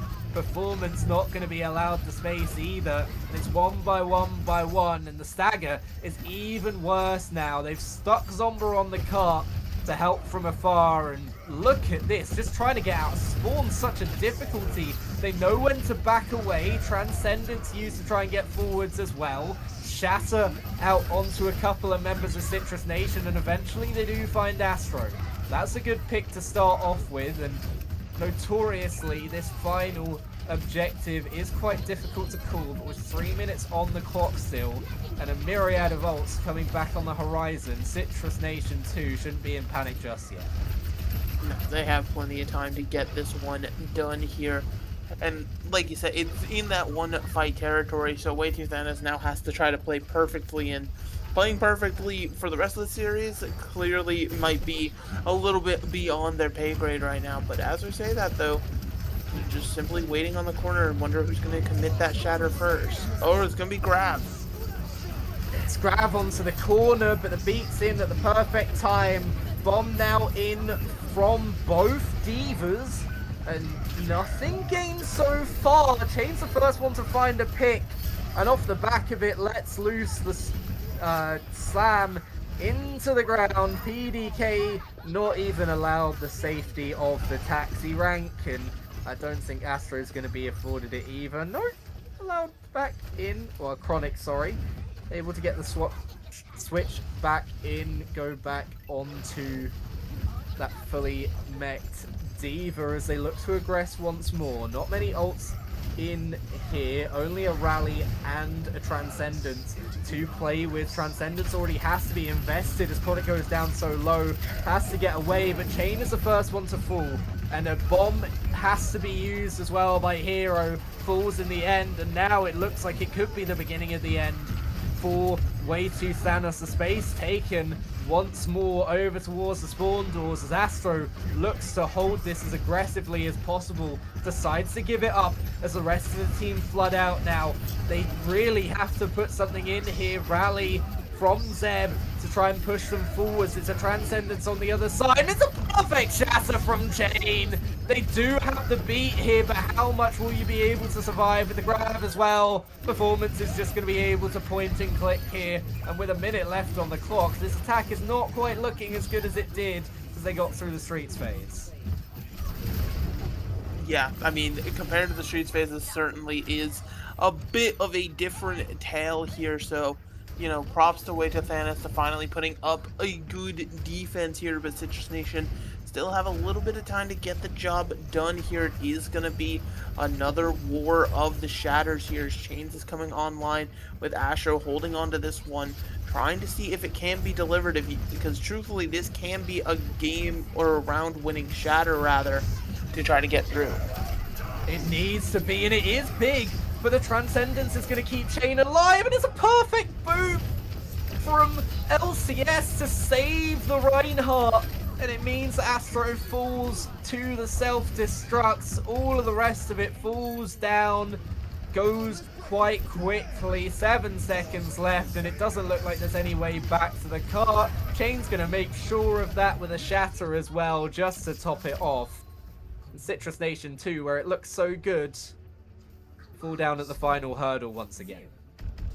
They still set a pretty impressive win condition here, where they should be confident in their ability to maintain a defense, because it's pretty much going to require that full capture for the side of Way Too Thanos to be able to get in and complete the map here. But again, we have to remember the stakes of the series. This is match point. Way Too Thanos, if they know all they have to do is full cap King's Row, and they have the series, they have the trophy in their hands. So this could be that extra motivation that they need to get over this hurdle. Citrus Nation really has to put up some impressive numbers on this defense to at least burn time off the clock, so you don't encounter a situation like Citrus Nation had, where they had so much time going into third. You need to find this. And this is now tournament life on the line for Citrus Nation. The Golden Box of Glory doesn't just mean a map win anymore for Way to Thanos. It means taking the entire tournament home with you. They are looking to get the advantage here, as it looks like it's going to be standard goats on both sides in what could be our final phase. Yeah, it could be here, Citrus Nation, hoping that's not the case, but we do have to just wait and see, as now Way to Thanos have it their turn at the attack, instead choosing to rotate around the statue. Beautiful boop in. The displacement is perfect, but Chain is going to fall, and it's just the damage on the other side that's too much. It really was a beautiful displacement boop in from LCS, but they're not able to capitalize on it, and the team kill bell rings out in turn. Yeah, beautiful team kill, like you said. No capitalization coming through, so now Asher in a position of having the shatter way before Chain does, so this should be a good chance to just deliver another quick team fight win here, but you have to actually be able to do it. LCS looking for the displacement again, but they've had to use the Transcendence early. Beat invested as well, and the Shatter goes straight into the shield of Astra. Crowd's going to keep him off the board for now, but there's so many players down low for Citrus Nation. They have to get back into this fight now somehow, and losing 2 members isn't going to help you with that. It looks like it's going to be a first objective capture here, and it could be a hold in front of the archway as well for Way to Thanos. Yeah, I mean, you know, feels exactly like what we were seeing on the other side here. Because, you know, you are actually seeing, however, Way to Thanos hold incredibly far up, incredibly aggressively to prevent this arch hold. So you're not actually going to have to worry about that, you know, coming forward here. Citrus Nation now trying to run down their opponents, knowing somebody's stuck on the card. There's so much space that you have to clear through, coming back through the streets of London. Astro holding onto the Shatter, but can't use it from there. It's perfect again from Chain, who's built up to another. Just about surviving at the moment. It's great, but can't build up to the beat to save themselves. It's 1 for 1 as Chain has gone down on the other side. And now we fight in the 5v5 that might be a bit more normalcy for us newer players. Hero taking down Astro with that as well. Feels like it was a pick that wasn't going to happen. Zeb finding Cameron's going to trade out once more, and Chain should be dead to rights here, eventually is.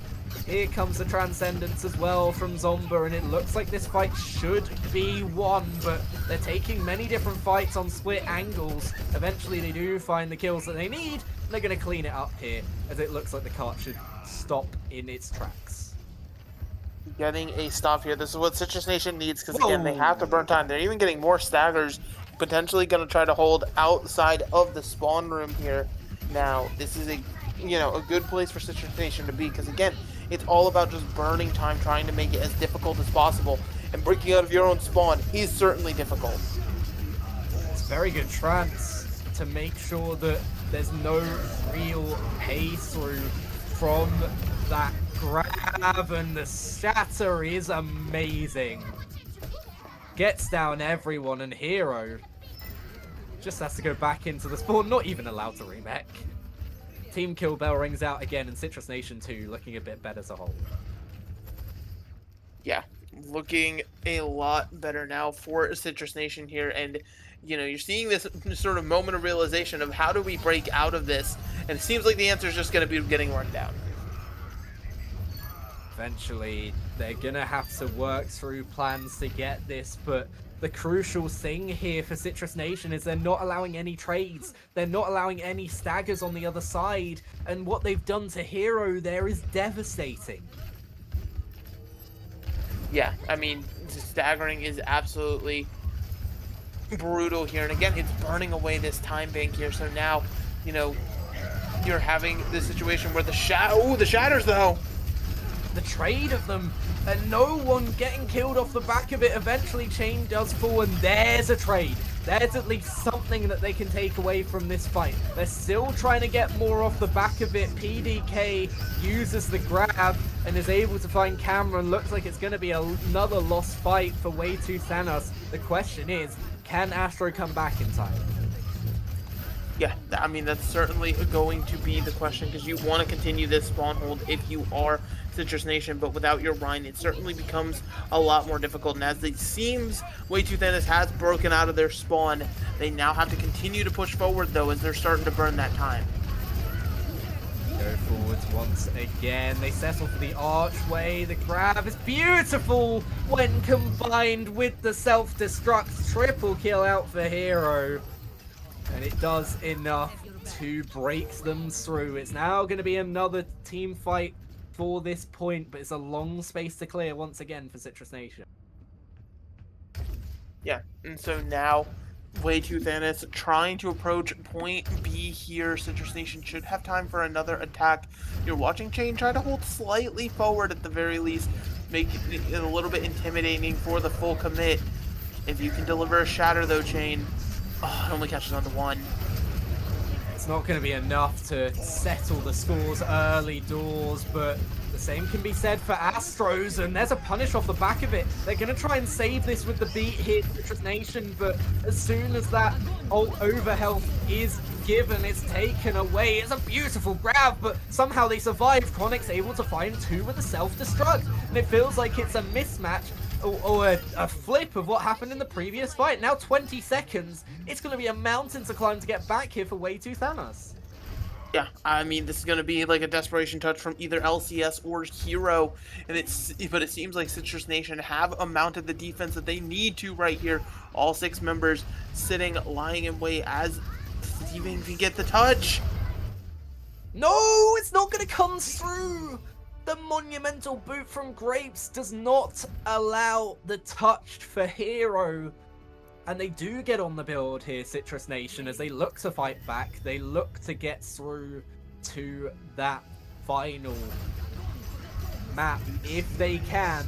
But it's going to be even more difficult now as they head into the map picks, into the swarm, onto the other side. It's going to be the choice of Way Too Thanos for the next map.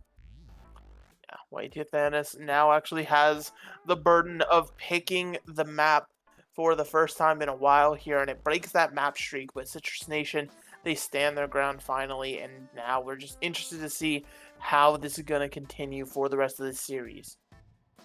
Well, we are going to keep you on tenterhooks here, a bit of a cliffhanger before we see how this one ends. It's going to be a quick break before we get back to the rest of this final, with it paved 2-1 for Way Too Thanos. Can they get that final map over the line?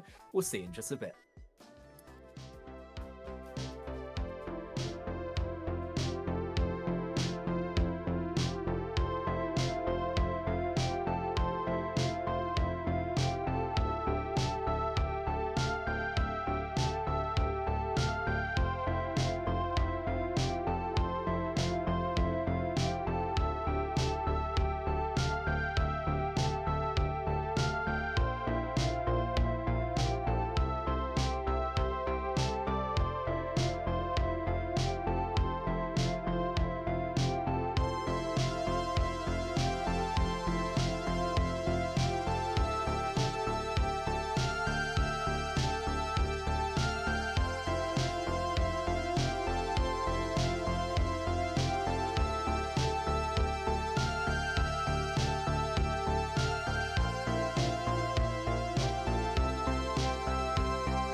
Hello and welcome back as we sit on the precipice of crowning our GOATS tournament champions for NA.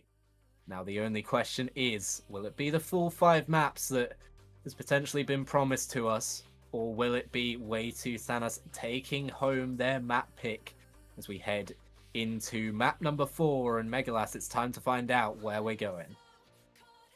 Going to Rialto, another GOATS staple. You know, you think of some iconic games certainly happening here for Escort. But Way2 Thanos, I mean, with this being their map pick, you have to imagine they would love to be able to sort of end this one here and now. They don't want things to start to slip out of their hands and let this go to a map 5.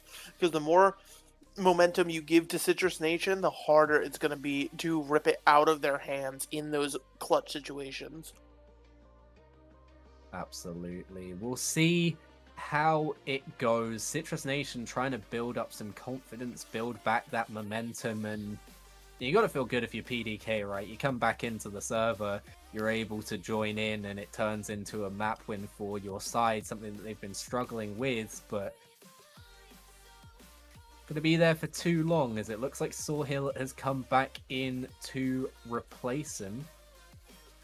We look at the rest of the team, looks the same for them. The question is, what will the hero lineup be for Citrus Nation 2? We know they have been rotating it around previously, but as we head into our next map of Rialto with the Talon banners up, maybe we haven't quite gone back in time as much as we thought. I mean, hey, you know, maybe these were always there. Maybe this is just pre the what was it, Retribution? This was just the Retribution mission. Like, this was just up before that. We have gone back. Reaper hasn't committed a war crime yet. Vendetta doesn't exist. We live in a different time. It's simple as that. But Way2 Thanos having to start on the defense here. So they want to try to get a full stop. They don't want the full map completion, obviously. But honestly, getting a stop on point A with how hard these first initial corners can be to break out of for attackers, this could be a very good place to try to get a defense going early. Citrus Nation, on the other hand, going to be the aggressors coming out of the attackers on the attack first, and after getting that map behind them, they just want to keep it rolling, and it does seem like PDK is actually in. Yeah, alongside Venus as well, after a stop-off in the Calling All Heroes Championships, back to make a name for themselves in the Grand Finals here. LCS just trying to make some pressure happen as the attackers look to wage war onto Chain. They know this is the forefront of the other team, and they know that it can sometimes be the most fragile part if there's just a slight over-aggression from Chain. Trying to get those swings in, just about survives for now. Same can't be said for Zeb, but LCS falls as well. And this looks like it's fairly even so far. As Chain, maybe, again, that's a bit of over-aggression, and that's punished in turn, and now they go off of that beat. They're able to get everything they wanted and more, and it's a fair few ults saved in the back pocket as well for this second fight that's coming up. Yeah, so Way2 Thanos. Honestly, they might not even get a solid recontest of first point here. They might have to end up giving it up for free here as the bomb ends up going into the back line. And yeah, it's just kind of over just like that. Yeah, it's just done.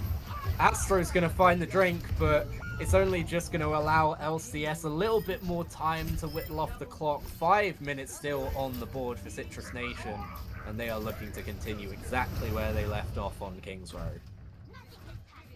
Exactly where they left off indeed here, but job obviously not done yet here as Way2 Thanos is now having, you know, to try to mount some defense in this building in the staircase, using the rally as a push, but caught in the grab. The grab's so difficult to escape there.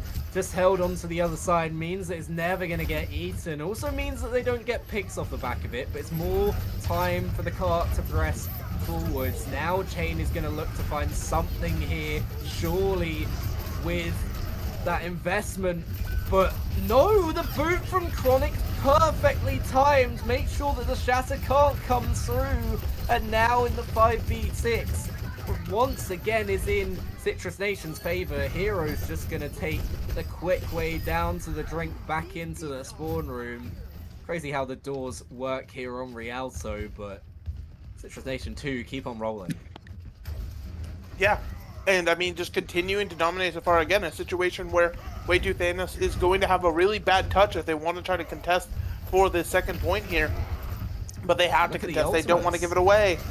Look at the ults that they've got in the bank on the other side. The Shatter's big, but once again, they can't aggress off the back of it because the grab is there, and Chronic finds 3 with the self-destruct. They've invested the grab on the other side as well. They threw everything they could into it, and nothing was stopping it. Back up to 5 minutes for this final point here. And really, Citrus Nation 2 look on for. Yeah, Citrus Nation seemed to have realized that they were on match point. Technically still are, so they just decided, you know what, now is when we need to lock in. Better late than never. Way Too Thanos, in the meantime, I mean, so far they're just coming up with nothing. They have to find some sort of value from something coming online here, because this re-engage is going to be brutal. Throne Grapes have the ultimates online to try and push forwards here. Is it going to be a beat engage, or is that going to be used more defensively? We'll see in just a second. Speed is through, and they have been able to gain a fair amount of space here. Astro is waiting, and the shatter is beautifully timed. They take down 2 even before the Transcendence can come out from Gorilla, and nothing is going to be able to stop them once again. It's a very, very clean fight. Yeah, and so now you are, you know, pushing the spawn door. Citrus Nation looking for the full cap here. Meanwhile, Way Too Thanos, this is just a different team. They feel demoralized almost, like they've just sort of lost all momentum here. Hopefully this bomb can be an opening for them.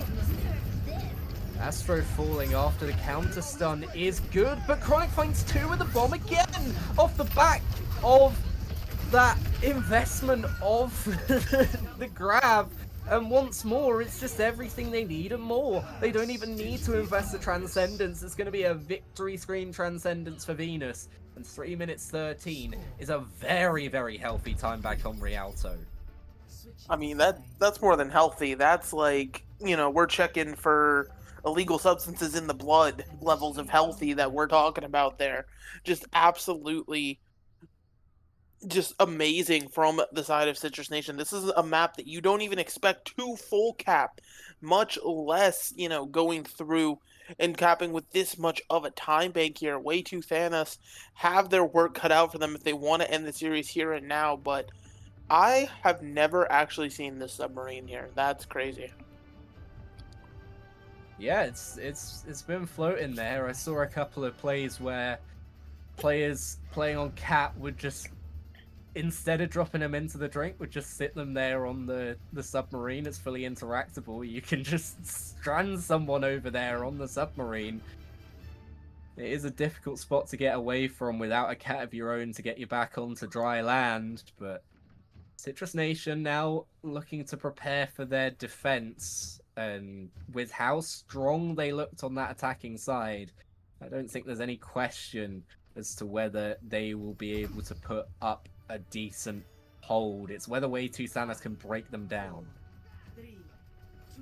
I mean, yeah, that's going to be the question here. Going for the spawn hold, it's a tried and true tactic for a reason here, but Grapes already be sent to the drink might spell the end of the spawn hold. That being said, it though? It's flipped immediately. Chronic's PDK and Chronic going down should be the end of it in all terms, but Gorilla maybe overstaying the welcome a little bit, and they're still going to be able to hold on to this for as long as possible. Seb does eventually go down, and I believe that's Grapes just backing off to join the rest of the team. So a little bit of time milked off the clock, but not really that much damage done. I mean, hey, a little bit of time's a little bit of time here. Citrus Nation now going to be back. Honest to goodness, impressive the fact that Venus beat Gorilla to the Transcendence, considering Gorilla got so many kills in that opening fight, but at the end of the day, the value is found. So now looking for this cart fight. Shatter. Oh, it's beautiful once again, but the shield falls just at the wrong time for Astro, and now the re-engage off of the beat from LCS looks like it's gonna do enough to push things over the line. Grapes and PDK fall down. Chronic doing as much as humanly possible to stop this cart, but it's not going to be enough, and the stag is going to be there as well. Taken well away from the objective, and finally dealt with. Yeah, and so now this should be a situation where Way Too Thanos should be able to get this point capped. That being said, there are going to be 5 people here, so you still have to deal with some kind of resistance. The Shatter's canceled! Yeah, but it doesn't mean too much in the end. Astro does go down, and that grab does enough work from performance to bring things forwards. They've managed to eat the grab on the other side as well, and things seem to be going a lot better for Way Too Thanos on their attack than they were able to bring defensively. That being said, it's still technically having capped here. They need to... Invested? Yeah, this is still being held by Citrus Nation here. And finally, they get the cap, but that's a little bit too scary. I mean, I feel like at the end of the day, the stall was very, very good. I still question the beat investment, but Grapes is going to be well on the way back to trying to build that up again. Taking the high ground already is going to be Way Too Thanos, as PDK looks to lead the charge back in on the other side. That's huge from Hero. That's absolutely perfect synergy with Chain as Cameron finds a fourth, and once again it's just going to be them steamrolling through. The snowball looks like it's exactly what's happening on both sides. Exactly, so now that snowball having to be incredibly careful for the side of Citrus Nation, right? They definitely, while they have a good time bank still, they don't want to go to extra innings, so they'd love to actually perform a measured defense here, and it seems like that's the plan, as they're already engaging. Oh, the Shatter. Forwards. The Shatter's so good, and Astro's been able to get a kill off the back of it, but it's traded out. And once more, it's still a 5v5. The trades aren't enough to win a team fight here, Citrus Nation.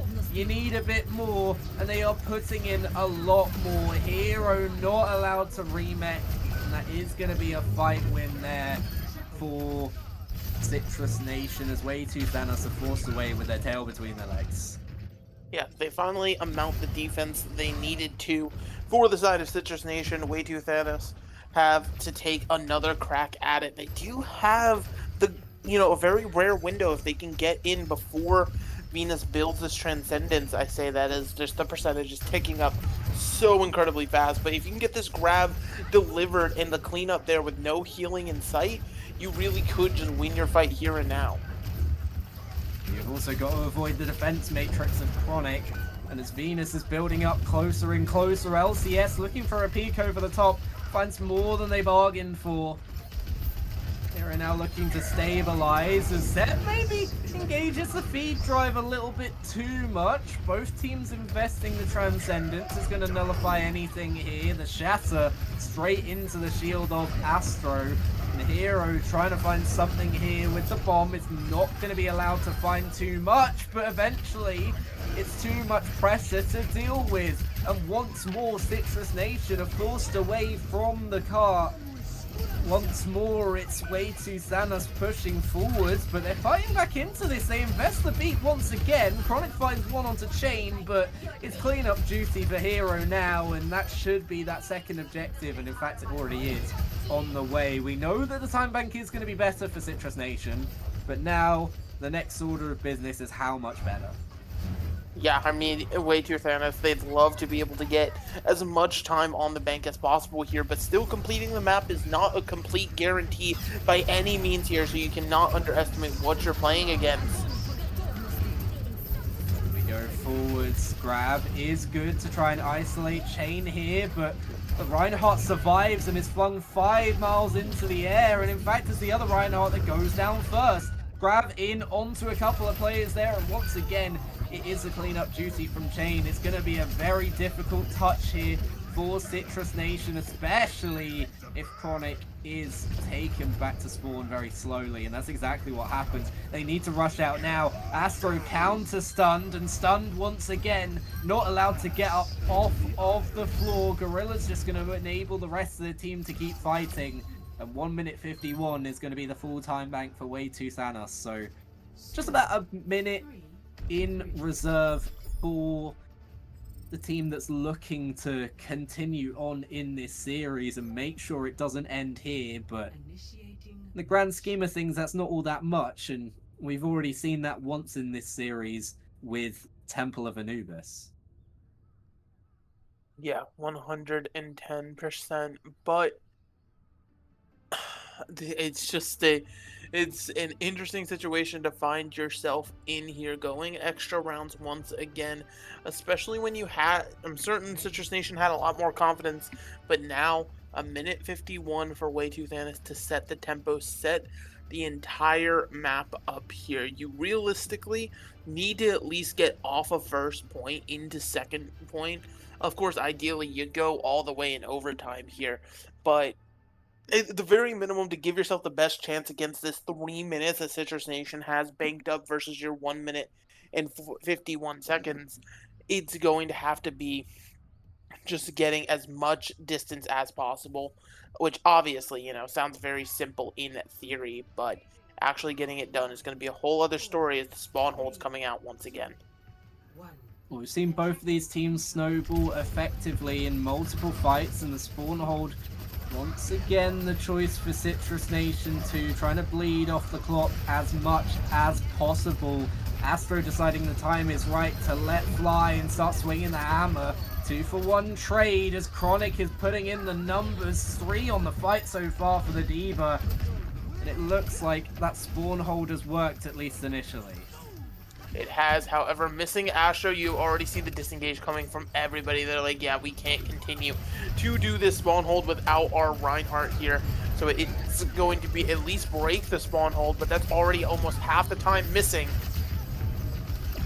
Well, Hero up onto the high ground, trying to find a bomb somewhere at some point, but isn't able to launch it before being taken out of the mech. Astro going down horrendously low, but PDK takes advantage of his own grab, and now Performance has to just back away. More time coming off the clock as it ticks down below 50 seconds. Already a minute gone here, and already a dire situation for Way 2 Thanos. Not the situation we want to be in. Hero having to go reset in the water. Beautiful pick, but it's so many low targets. You have to be careful. Oh, the boob! Oh, almost gets a second as well. Performance so lucky to hold onto the ledge, but Chain going down early is just going to be more time bled off.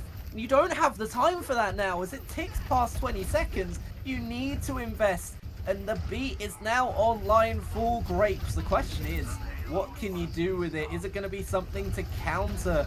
Maybe the grab that's been built up on the other side. Transcendence is there for Gorilla, and it's not quite there for Venus, as the overtime wick is going to appear onto the screen. Both grabs invested alongside a support ult to help sustain both teams through it. Now here comes the Transcendence on the other side. Chronic let loose with a bomb, but it doesn't do too much. Able to get back into the mech though and take down Performance. Beautiful boot from LCS, saves the lives of a couple of players there off of the shatter of Astro, who has eventually fallen down to the rally of Cameron. Still they're trading out here, and still they continue to press forwards. Hero now the next one to fall, and this looks like it should be it. Another grab is going to pull them off of the car, and that is going to be all they get for Way 2 Thanos. Citrus Nation 2 now know what they have to do to bring us to the full 5 maps. And realistically, it's a pretty good target that they've set themselves. Initiating match. Yeah. And like it's such a dire situation again for Way 2 Thanos, because now all but certain that you're heading to map 5, but unless you can mount a Herculean defense. And the issue with how far the cart got is you can't even go for a spawn hold. realistically, right? Because if you lose the spawn hold in a staggered out fashion, it's not pretty. That's just straight up the map right then and there. You have to hold those corners and put yourself in that one fight situation regardless.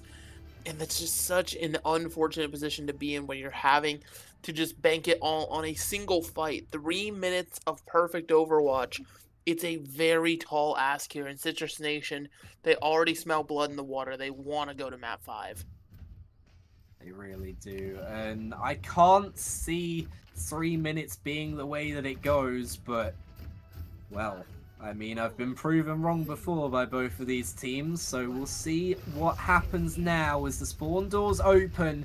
It's going to be the attacking side on Rialto for Citrus Nation 2. They look to progress forwards past that golden box of victory, pulling themselves back into a map 5 scenario. They're already pressing in, and they can already see the box in its sights. And Grapes looking for some sort of advantage. The neutral being exactly as it says on the tin for now. No picks going either side. But here comes Astro, the pin in onto the D.Va. Heroes mech survives though, and it's a good surrounding there. But the investment is 3 ults. I feel like that's an over-investment, especially when you know there's going to be a lot coming on the other side, and you've got to hold out for so long. I was going to say, yeah. I mean, it is going to be the brutal situation, but it's one of those things of if you don't invest 3 ults, do you regret it? Because then you're just like, oh, what if we threw those ults in? What could have happened? So you just have to sort of play to try to rebuild them as quick as you can here. That being said, the push is already coming from Citrus Nation, who have the Shatter ready to go, but killing Venus is massive. That is really, really big, and Hero's able to survive the assassination attempt from Grapes as well. The water not being kind to the circuitry is able to make sure that doesn't happen, and Venus should be able to reconnect with the team now. They have the Transcendence, and they've been able to hold on thanks to the beat from Grapes. Astro now looking to find a Shatter here, a game-ending Shatter, a map 5 bringing Shatter. Here comes the... Well, I mean, it's an initial use of several ultimates. Hero is able to find 2 though, and that is the hero play that they needed, but someone needs to touch the cart. They now need to get back in here as Astro is away from the rest of the team. PDK's found Gorilla, and while you're doing so much to try and keep the Reinhardt at bay, the rest of the team is falling. Performance and LCS hurrying back. The beat's there, and Grapes has fallen. They might be able to do this, They've come back in at just the right time, and now with a minute left on the clock, maybe it is the Heroics that's here for Way Too Thanos, and what a way to clean out this Grand Finals than to have this hold. I mean, yeah, but this hold still has another 50 seconds on it. You have to be scared, but Way Too Thanos is absolutely doing what they need to right here. The issue is how much time is left on the bank. They can't, win a fight here. They have to try to delay as much time as possible, get it towards overtime. That way, winning the fight will mean so much more. We'll have to see how this goes.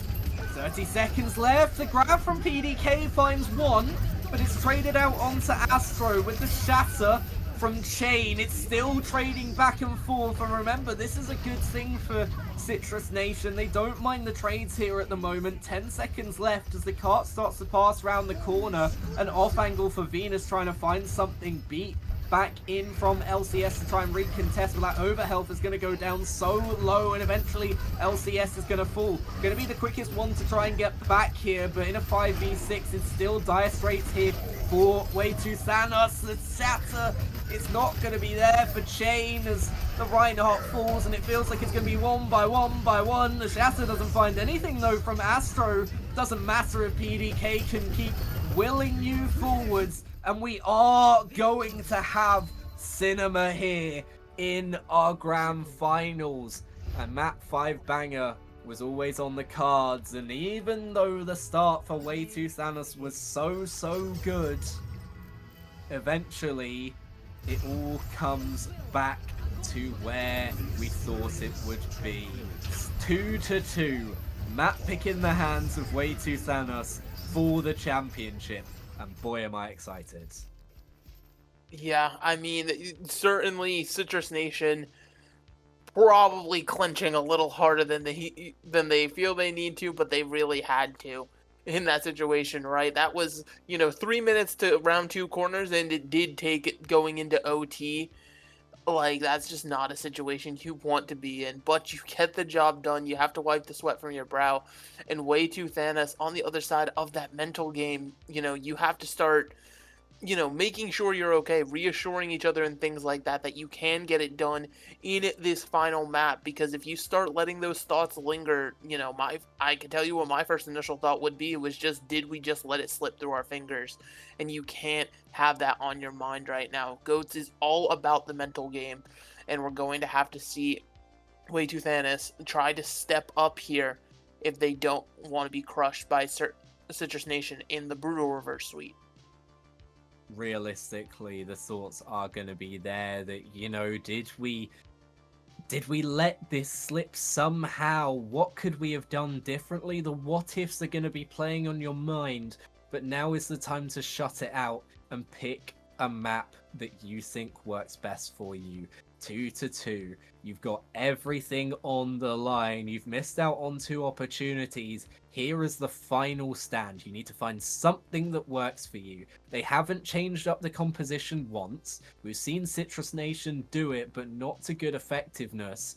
And I'm sure that Citrus Nation would have had heart in mouth seeing their tournament lives slip away as that time bank slowly drip down, but eventually they do force this map 5, and realistically, they have all the momentum coming into this. Way to Thanos have looked good in team fights, but the snowballs have just been a little bit better for Citrus Nation. And as we go into our final map of this entire tournament, unless somehow there's a draw, it should be said that both of these teams have played incredibly well to get here, and they're playing incredibly well in the finals. Yeah, but I mean, realistically, to put my own mind at ease, we should be going back to control. And if you find a way to draw on control, then you've made a new form of Overwatch. So hopefully that is not going to be the case here. It seems like this should be the end in theory, of course, but having to see what the map pick is going to be, as we are just simply in the waiting stage here. As Way to Thanos probably taking a second to just breathe for a moment. I mean, that's the right choice. Waiting for the map pick is definitely what you want to do. You want to give yourself as much time as possible, not to dwell on things, but to try and reset. You've had so much, you've come close. You can't quite make it over the line so far. You just need that little bit more. And maybe just a recentering will give you that.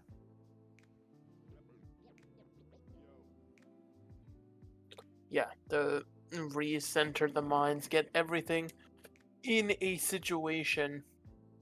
But we'll have to sort of see what the situation here is. People are trying to figure it out. Turns out it's actually not control, by the way, we're being told. They can pick any map as long as it was not originally played. So any mode or anything like that. So we will have to see what exactly it's going to be. Yeah, everything on the table besides Anubis, King's Row, which you see behind us, Lijiang Tower, and Rialto, which we just saw the grandstand finish to. So any other map from those 4 types could be bought in here. And it is a big, big ask to question to yourself, where do we feel most at home? After being brought back down to earth, it felt like they were really up in space. I'm definitely not trying to say we should go to Horizon Lunar Colony or anything like that, because I think it would be fun to see another 2CP map, but I mean, we'll see what they decide to do. They were floating on Cloud9, and they've been brought completely back down to Earth, and you've got to make a decision now of where you want to go, where you feel like is your best shot. And to me, I know you mentioned it doesn't have to be control, but they've looked so good on it throughout this stage so far. The only real big issue that they had was on Night Market. Yes, they gave up early on Control Center, but at the end of the day, they were able to get it across the line, and we do have something in. We see Numbani as the only map other than Lijiang Tower to be played in every single one of our series so far. It's going to be for all the marbles, and I mean, it could be a draw. We could be heading to map 6. We don't know. We'll see where it goes to. Avalanche. We're tempting fate here. Avalanche, with all due respect, if I see a draw, I'm crashing out on you specifically because I'm going to say you willed it into existence, not these two teams. Hey, you're not the one that's casting into the late night hours here. I'm putting in the night shift, and I am absolutely loving it. I would not have missed this for anything. Citrus Nation 2 are going to have to come up with something on Numbani, and they didn't look too great on it, all things considered, looking at what happened previously against the team that they played against before. That in the upper bracket finals, they looked really off tempo, and realistically, they just about scraped their teeth over it. They got there just in the slightest. So maybe Way2 Thanos has been able to think, what have they not looked quite as good on, and Numbani is the pick. I feel like it's probably a good way to go about it, but now that I believe Citrus Nation 2 is up to full strength, with all of their players having returned from calling all heroes, they should be in strong stead. It's just whether they can get it across the line or not. It's already been a Herculean effort to make it this far up the mountain. They can see the peak, it's there. Can they get it over the line?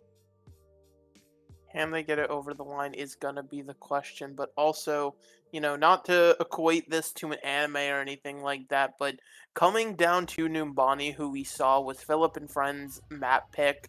Philip and Friends had to play both of these teams today, and while not here in the grand finals, potentially it was a parting gift handed to Way2 Thanos, like, hey, here's the weakness, here's the kryptonite, get the job done here. It would be incredibly poetic if that could be the case here, but Citrus Nation also could try to beat the allegations, like you said, with everybody on their roster here that they would like in the match. They would love to just say, we have no weaknesses, we can get it done with our core, with our 6. And so this could be the map that decides it all.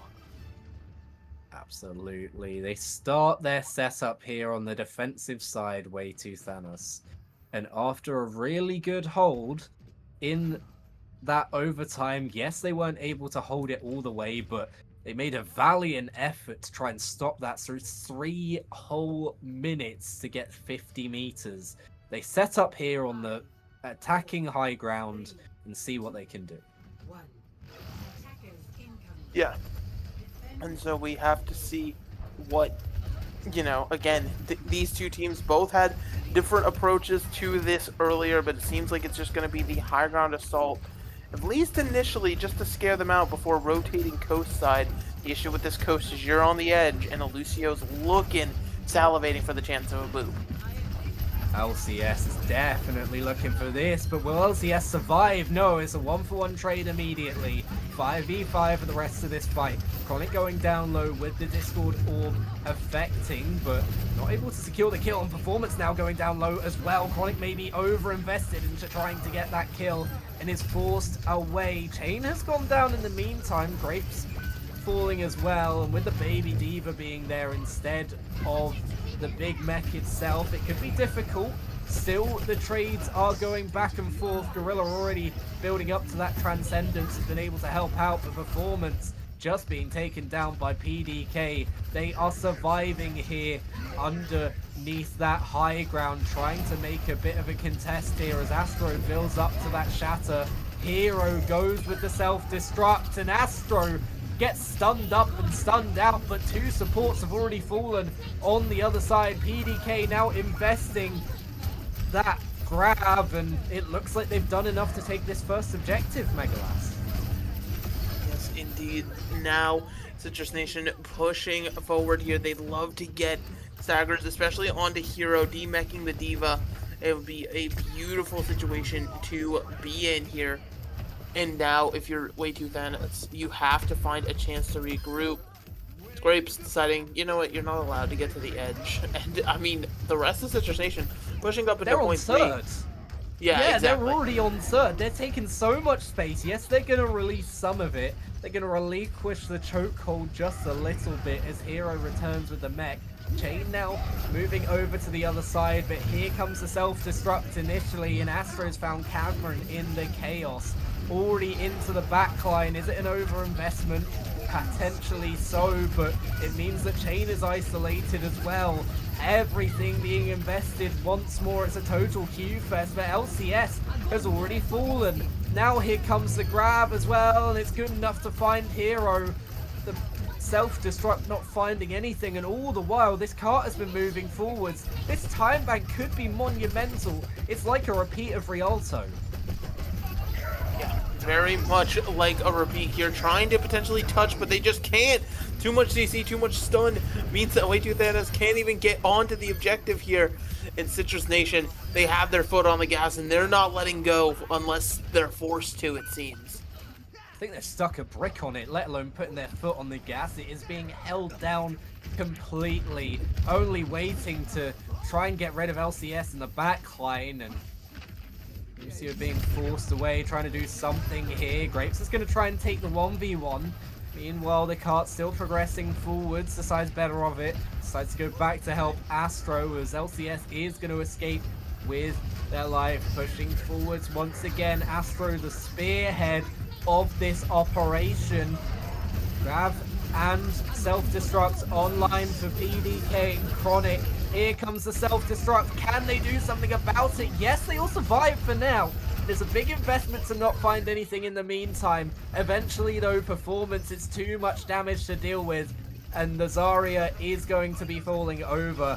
Now you look at Hero going down low with that mech, able to stabilize at the moment. Performance coming back in with the grab, but that's one that Chain will want back. Astro's still waiting to get that online. Now here comes the Transcendence, and will the sustain be enough? In fact, it's one for both sides, but Chronic's found Cameron once again. The kills are too much here. Chronic and Performance going down trade for trade with those stuns, and LCS isn't even going to be able to get a beat off in the victory screen for Citrus Nation. 3-0. And they lost 16 seconds over the course of that attack. My words. Yeah. I mean, that's brutal. Granted, we just saw Rialto, so it's not technically over, but like that's a staggering time bank there for Citrus Nation. That's certainly a statement to make in a Way Too Thanos.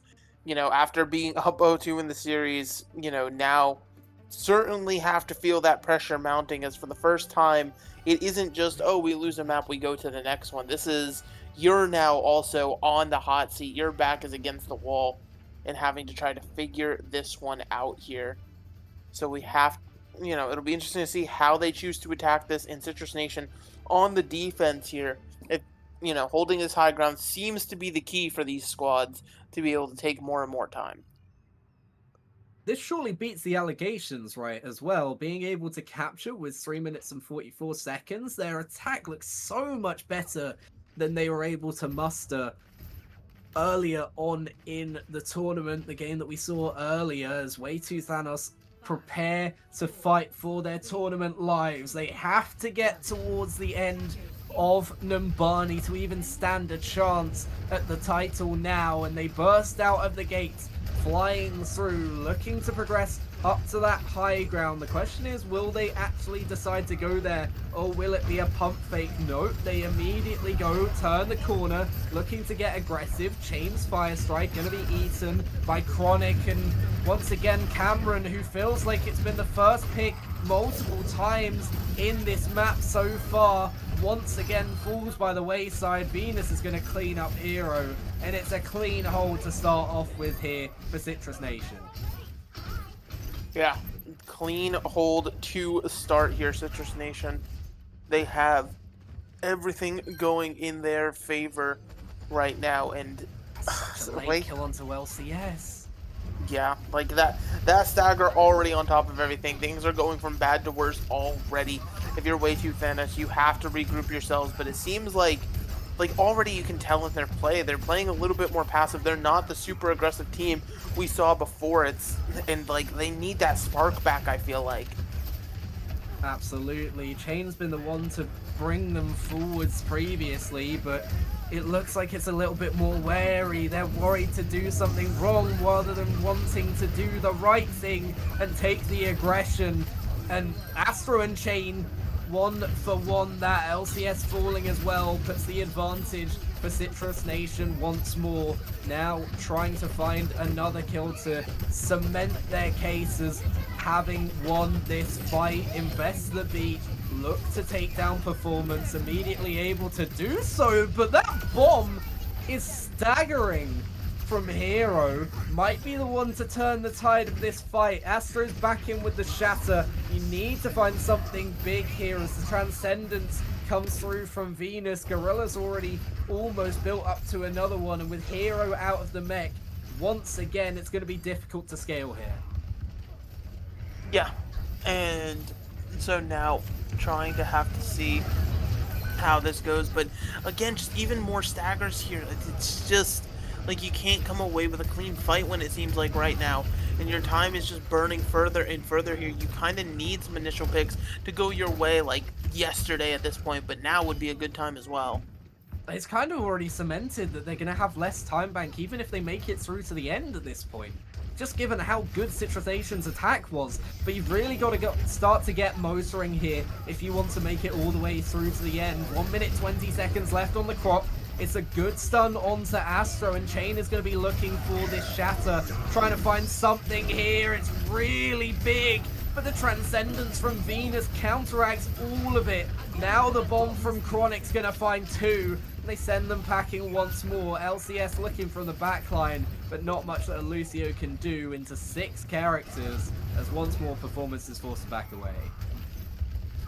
Yeah, and so having to be backed up here, again, you know, Citrus Nation in the position they want to be in. Sure, they don't have ultimates in their name right now, but it's been both teams draining each other of their ult banks. LCS trying to bait somebody forward, gets a good boob, almost sends somebody off the map, but Chain instead's the one off. And Hero as well, it's 2 quick kills, 3 environmentals for Citrus Nation, and now it's now or never. Way 2 Xanos have to get back from spawn as soon as possible, and Citrus Nation know that. Look at how forwards they're playing. They're not playing for the high ground now, they're playing to cut them off at the short distance. Beat to engage, 5 seconds left. They get to the objective, now what can you do with it? They have to invest something here, but Zeb's found LCS. Already a kill goes away of the side that you really don't want to see if you're a Way 2 Xanos fan. PDK finding one as well. It feels like it's inevitable that it is going to be Way 2 Xanos finding the champions. That's a nice stun onto Chronic. They do get the kill eventually, but it's way too much that they've invested for it. Overtime is going to burn out. And from the depths of despair in this grand final, Citrus Nation 2 show the prowess, show the dominance, and show why they made it here without losing a map in the first place. Yes, they were tested.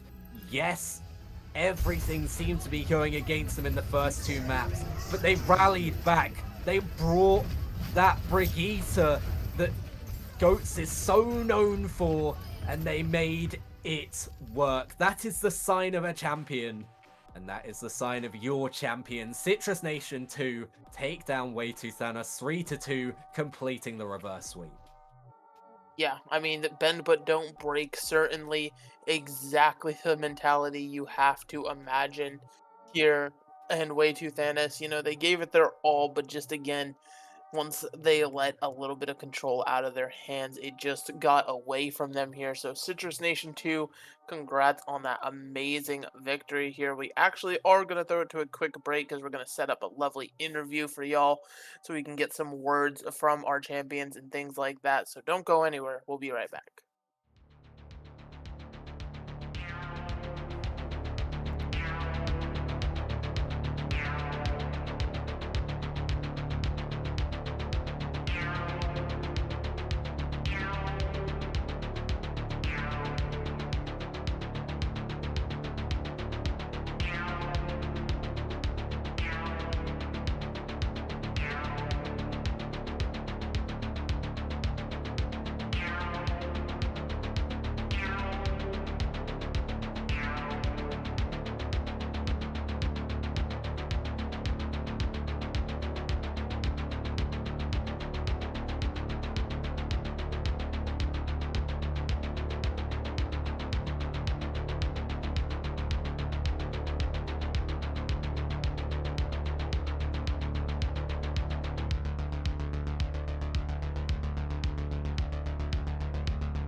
Cash and the ticket is yours. Cash and the ticket is yours.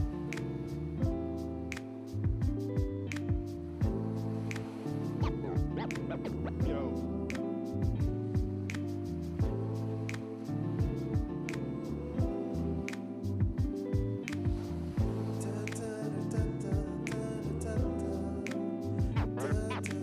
Cash and the ticket is yours.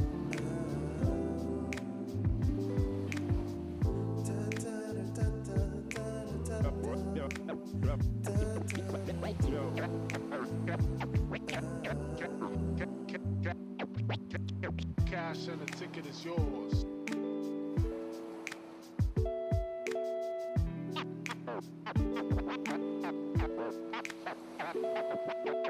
Cash and the ticket is yours.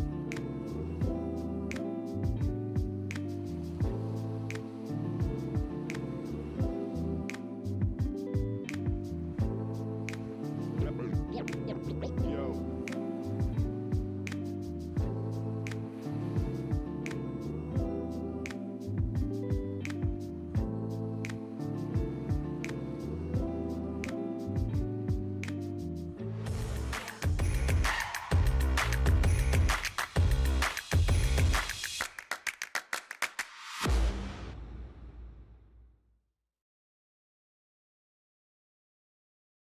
Welcome back with us, where unfortunately our players all have things that they need to go and do, so we won't have an interview, but instead we'll take a look back over this NA tournament and over the bracket as well, as we'll see how these two teams got into the situation that they did to make it into these grand finals. And it feels like a victory lap is needed for Citrus Nation too, considering they made it here without having lost a single map and winning the finals 3 in a row.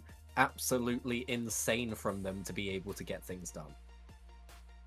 Yeah, you know, it was one of those things where, again, way too thin, as they looked like they had the series just literally in the palm of their hands, but Citrus Nation found that extra gear, found that extra lock in a moment to be able to get the job done there. And you know, that's sort of the spirit of GOATs at the end of the day, right? You're done, but you're not, or you're down, but you're not out, rather. And so just being able to continue everything that you are doing here, and it's what you love to see it for Citrus Nation. Absolutely. Well, Citrus Nation 2, you're well and truly champions as we head into our ending, unfortunately, for this GOATs tournament. But a reminder that I believe Season 18 is slowly creeping up on the horizon, and if you guys have been watching at home and want to get involved in a tournament of your own, there's multiple different tiers that you'd be able to get involved with in terms of CGL Season 18, and I'm really looking forward to that starting back up. In the meantime, check the Discord, see if we've got anything else there, join it if you're not already in there, and of course you can see the socials in the bottom right hand side of the screen if you want any more information on us. But Megalas, is there anything else you'd like to add before we sign up? My chair's not comfy enough to do this many series back to back, but it was still fun. Absolutely. Well, the last thing that I want to say is a huge thank you to our people that have been working behind the scenes for us today. We've had a couple of people working alongside us that don't get the screen time to shout out, so we're going to have Nano and Honeybee get a huge round of applause for working with us over the entirety of this NA final day. Thank you so much to them, and thank you so much to everyone at home for watching. We will let you get on with the rest of your night. Have a good rest of your day, and have a good week next week. Goodbye.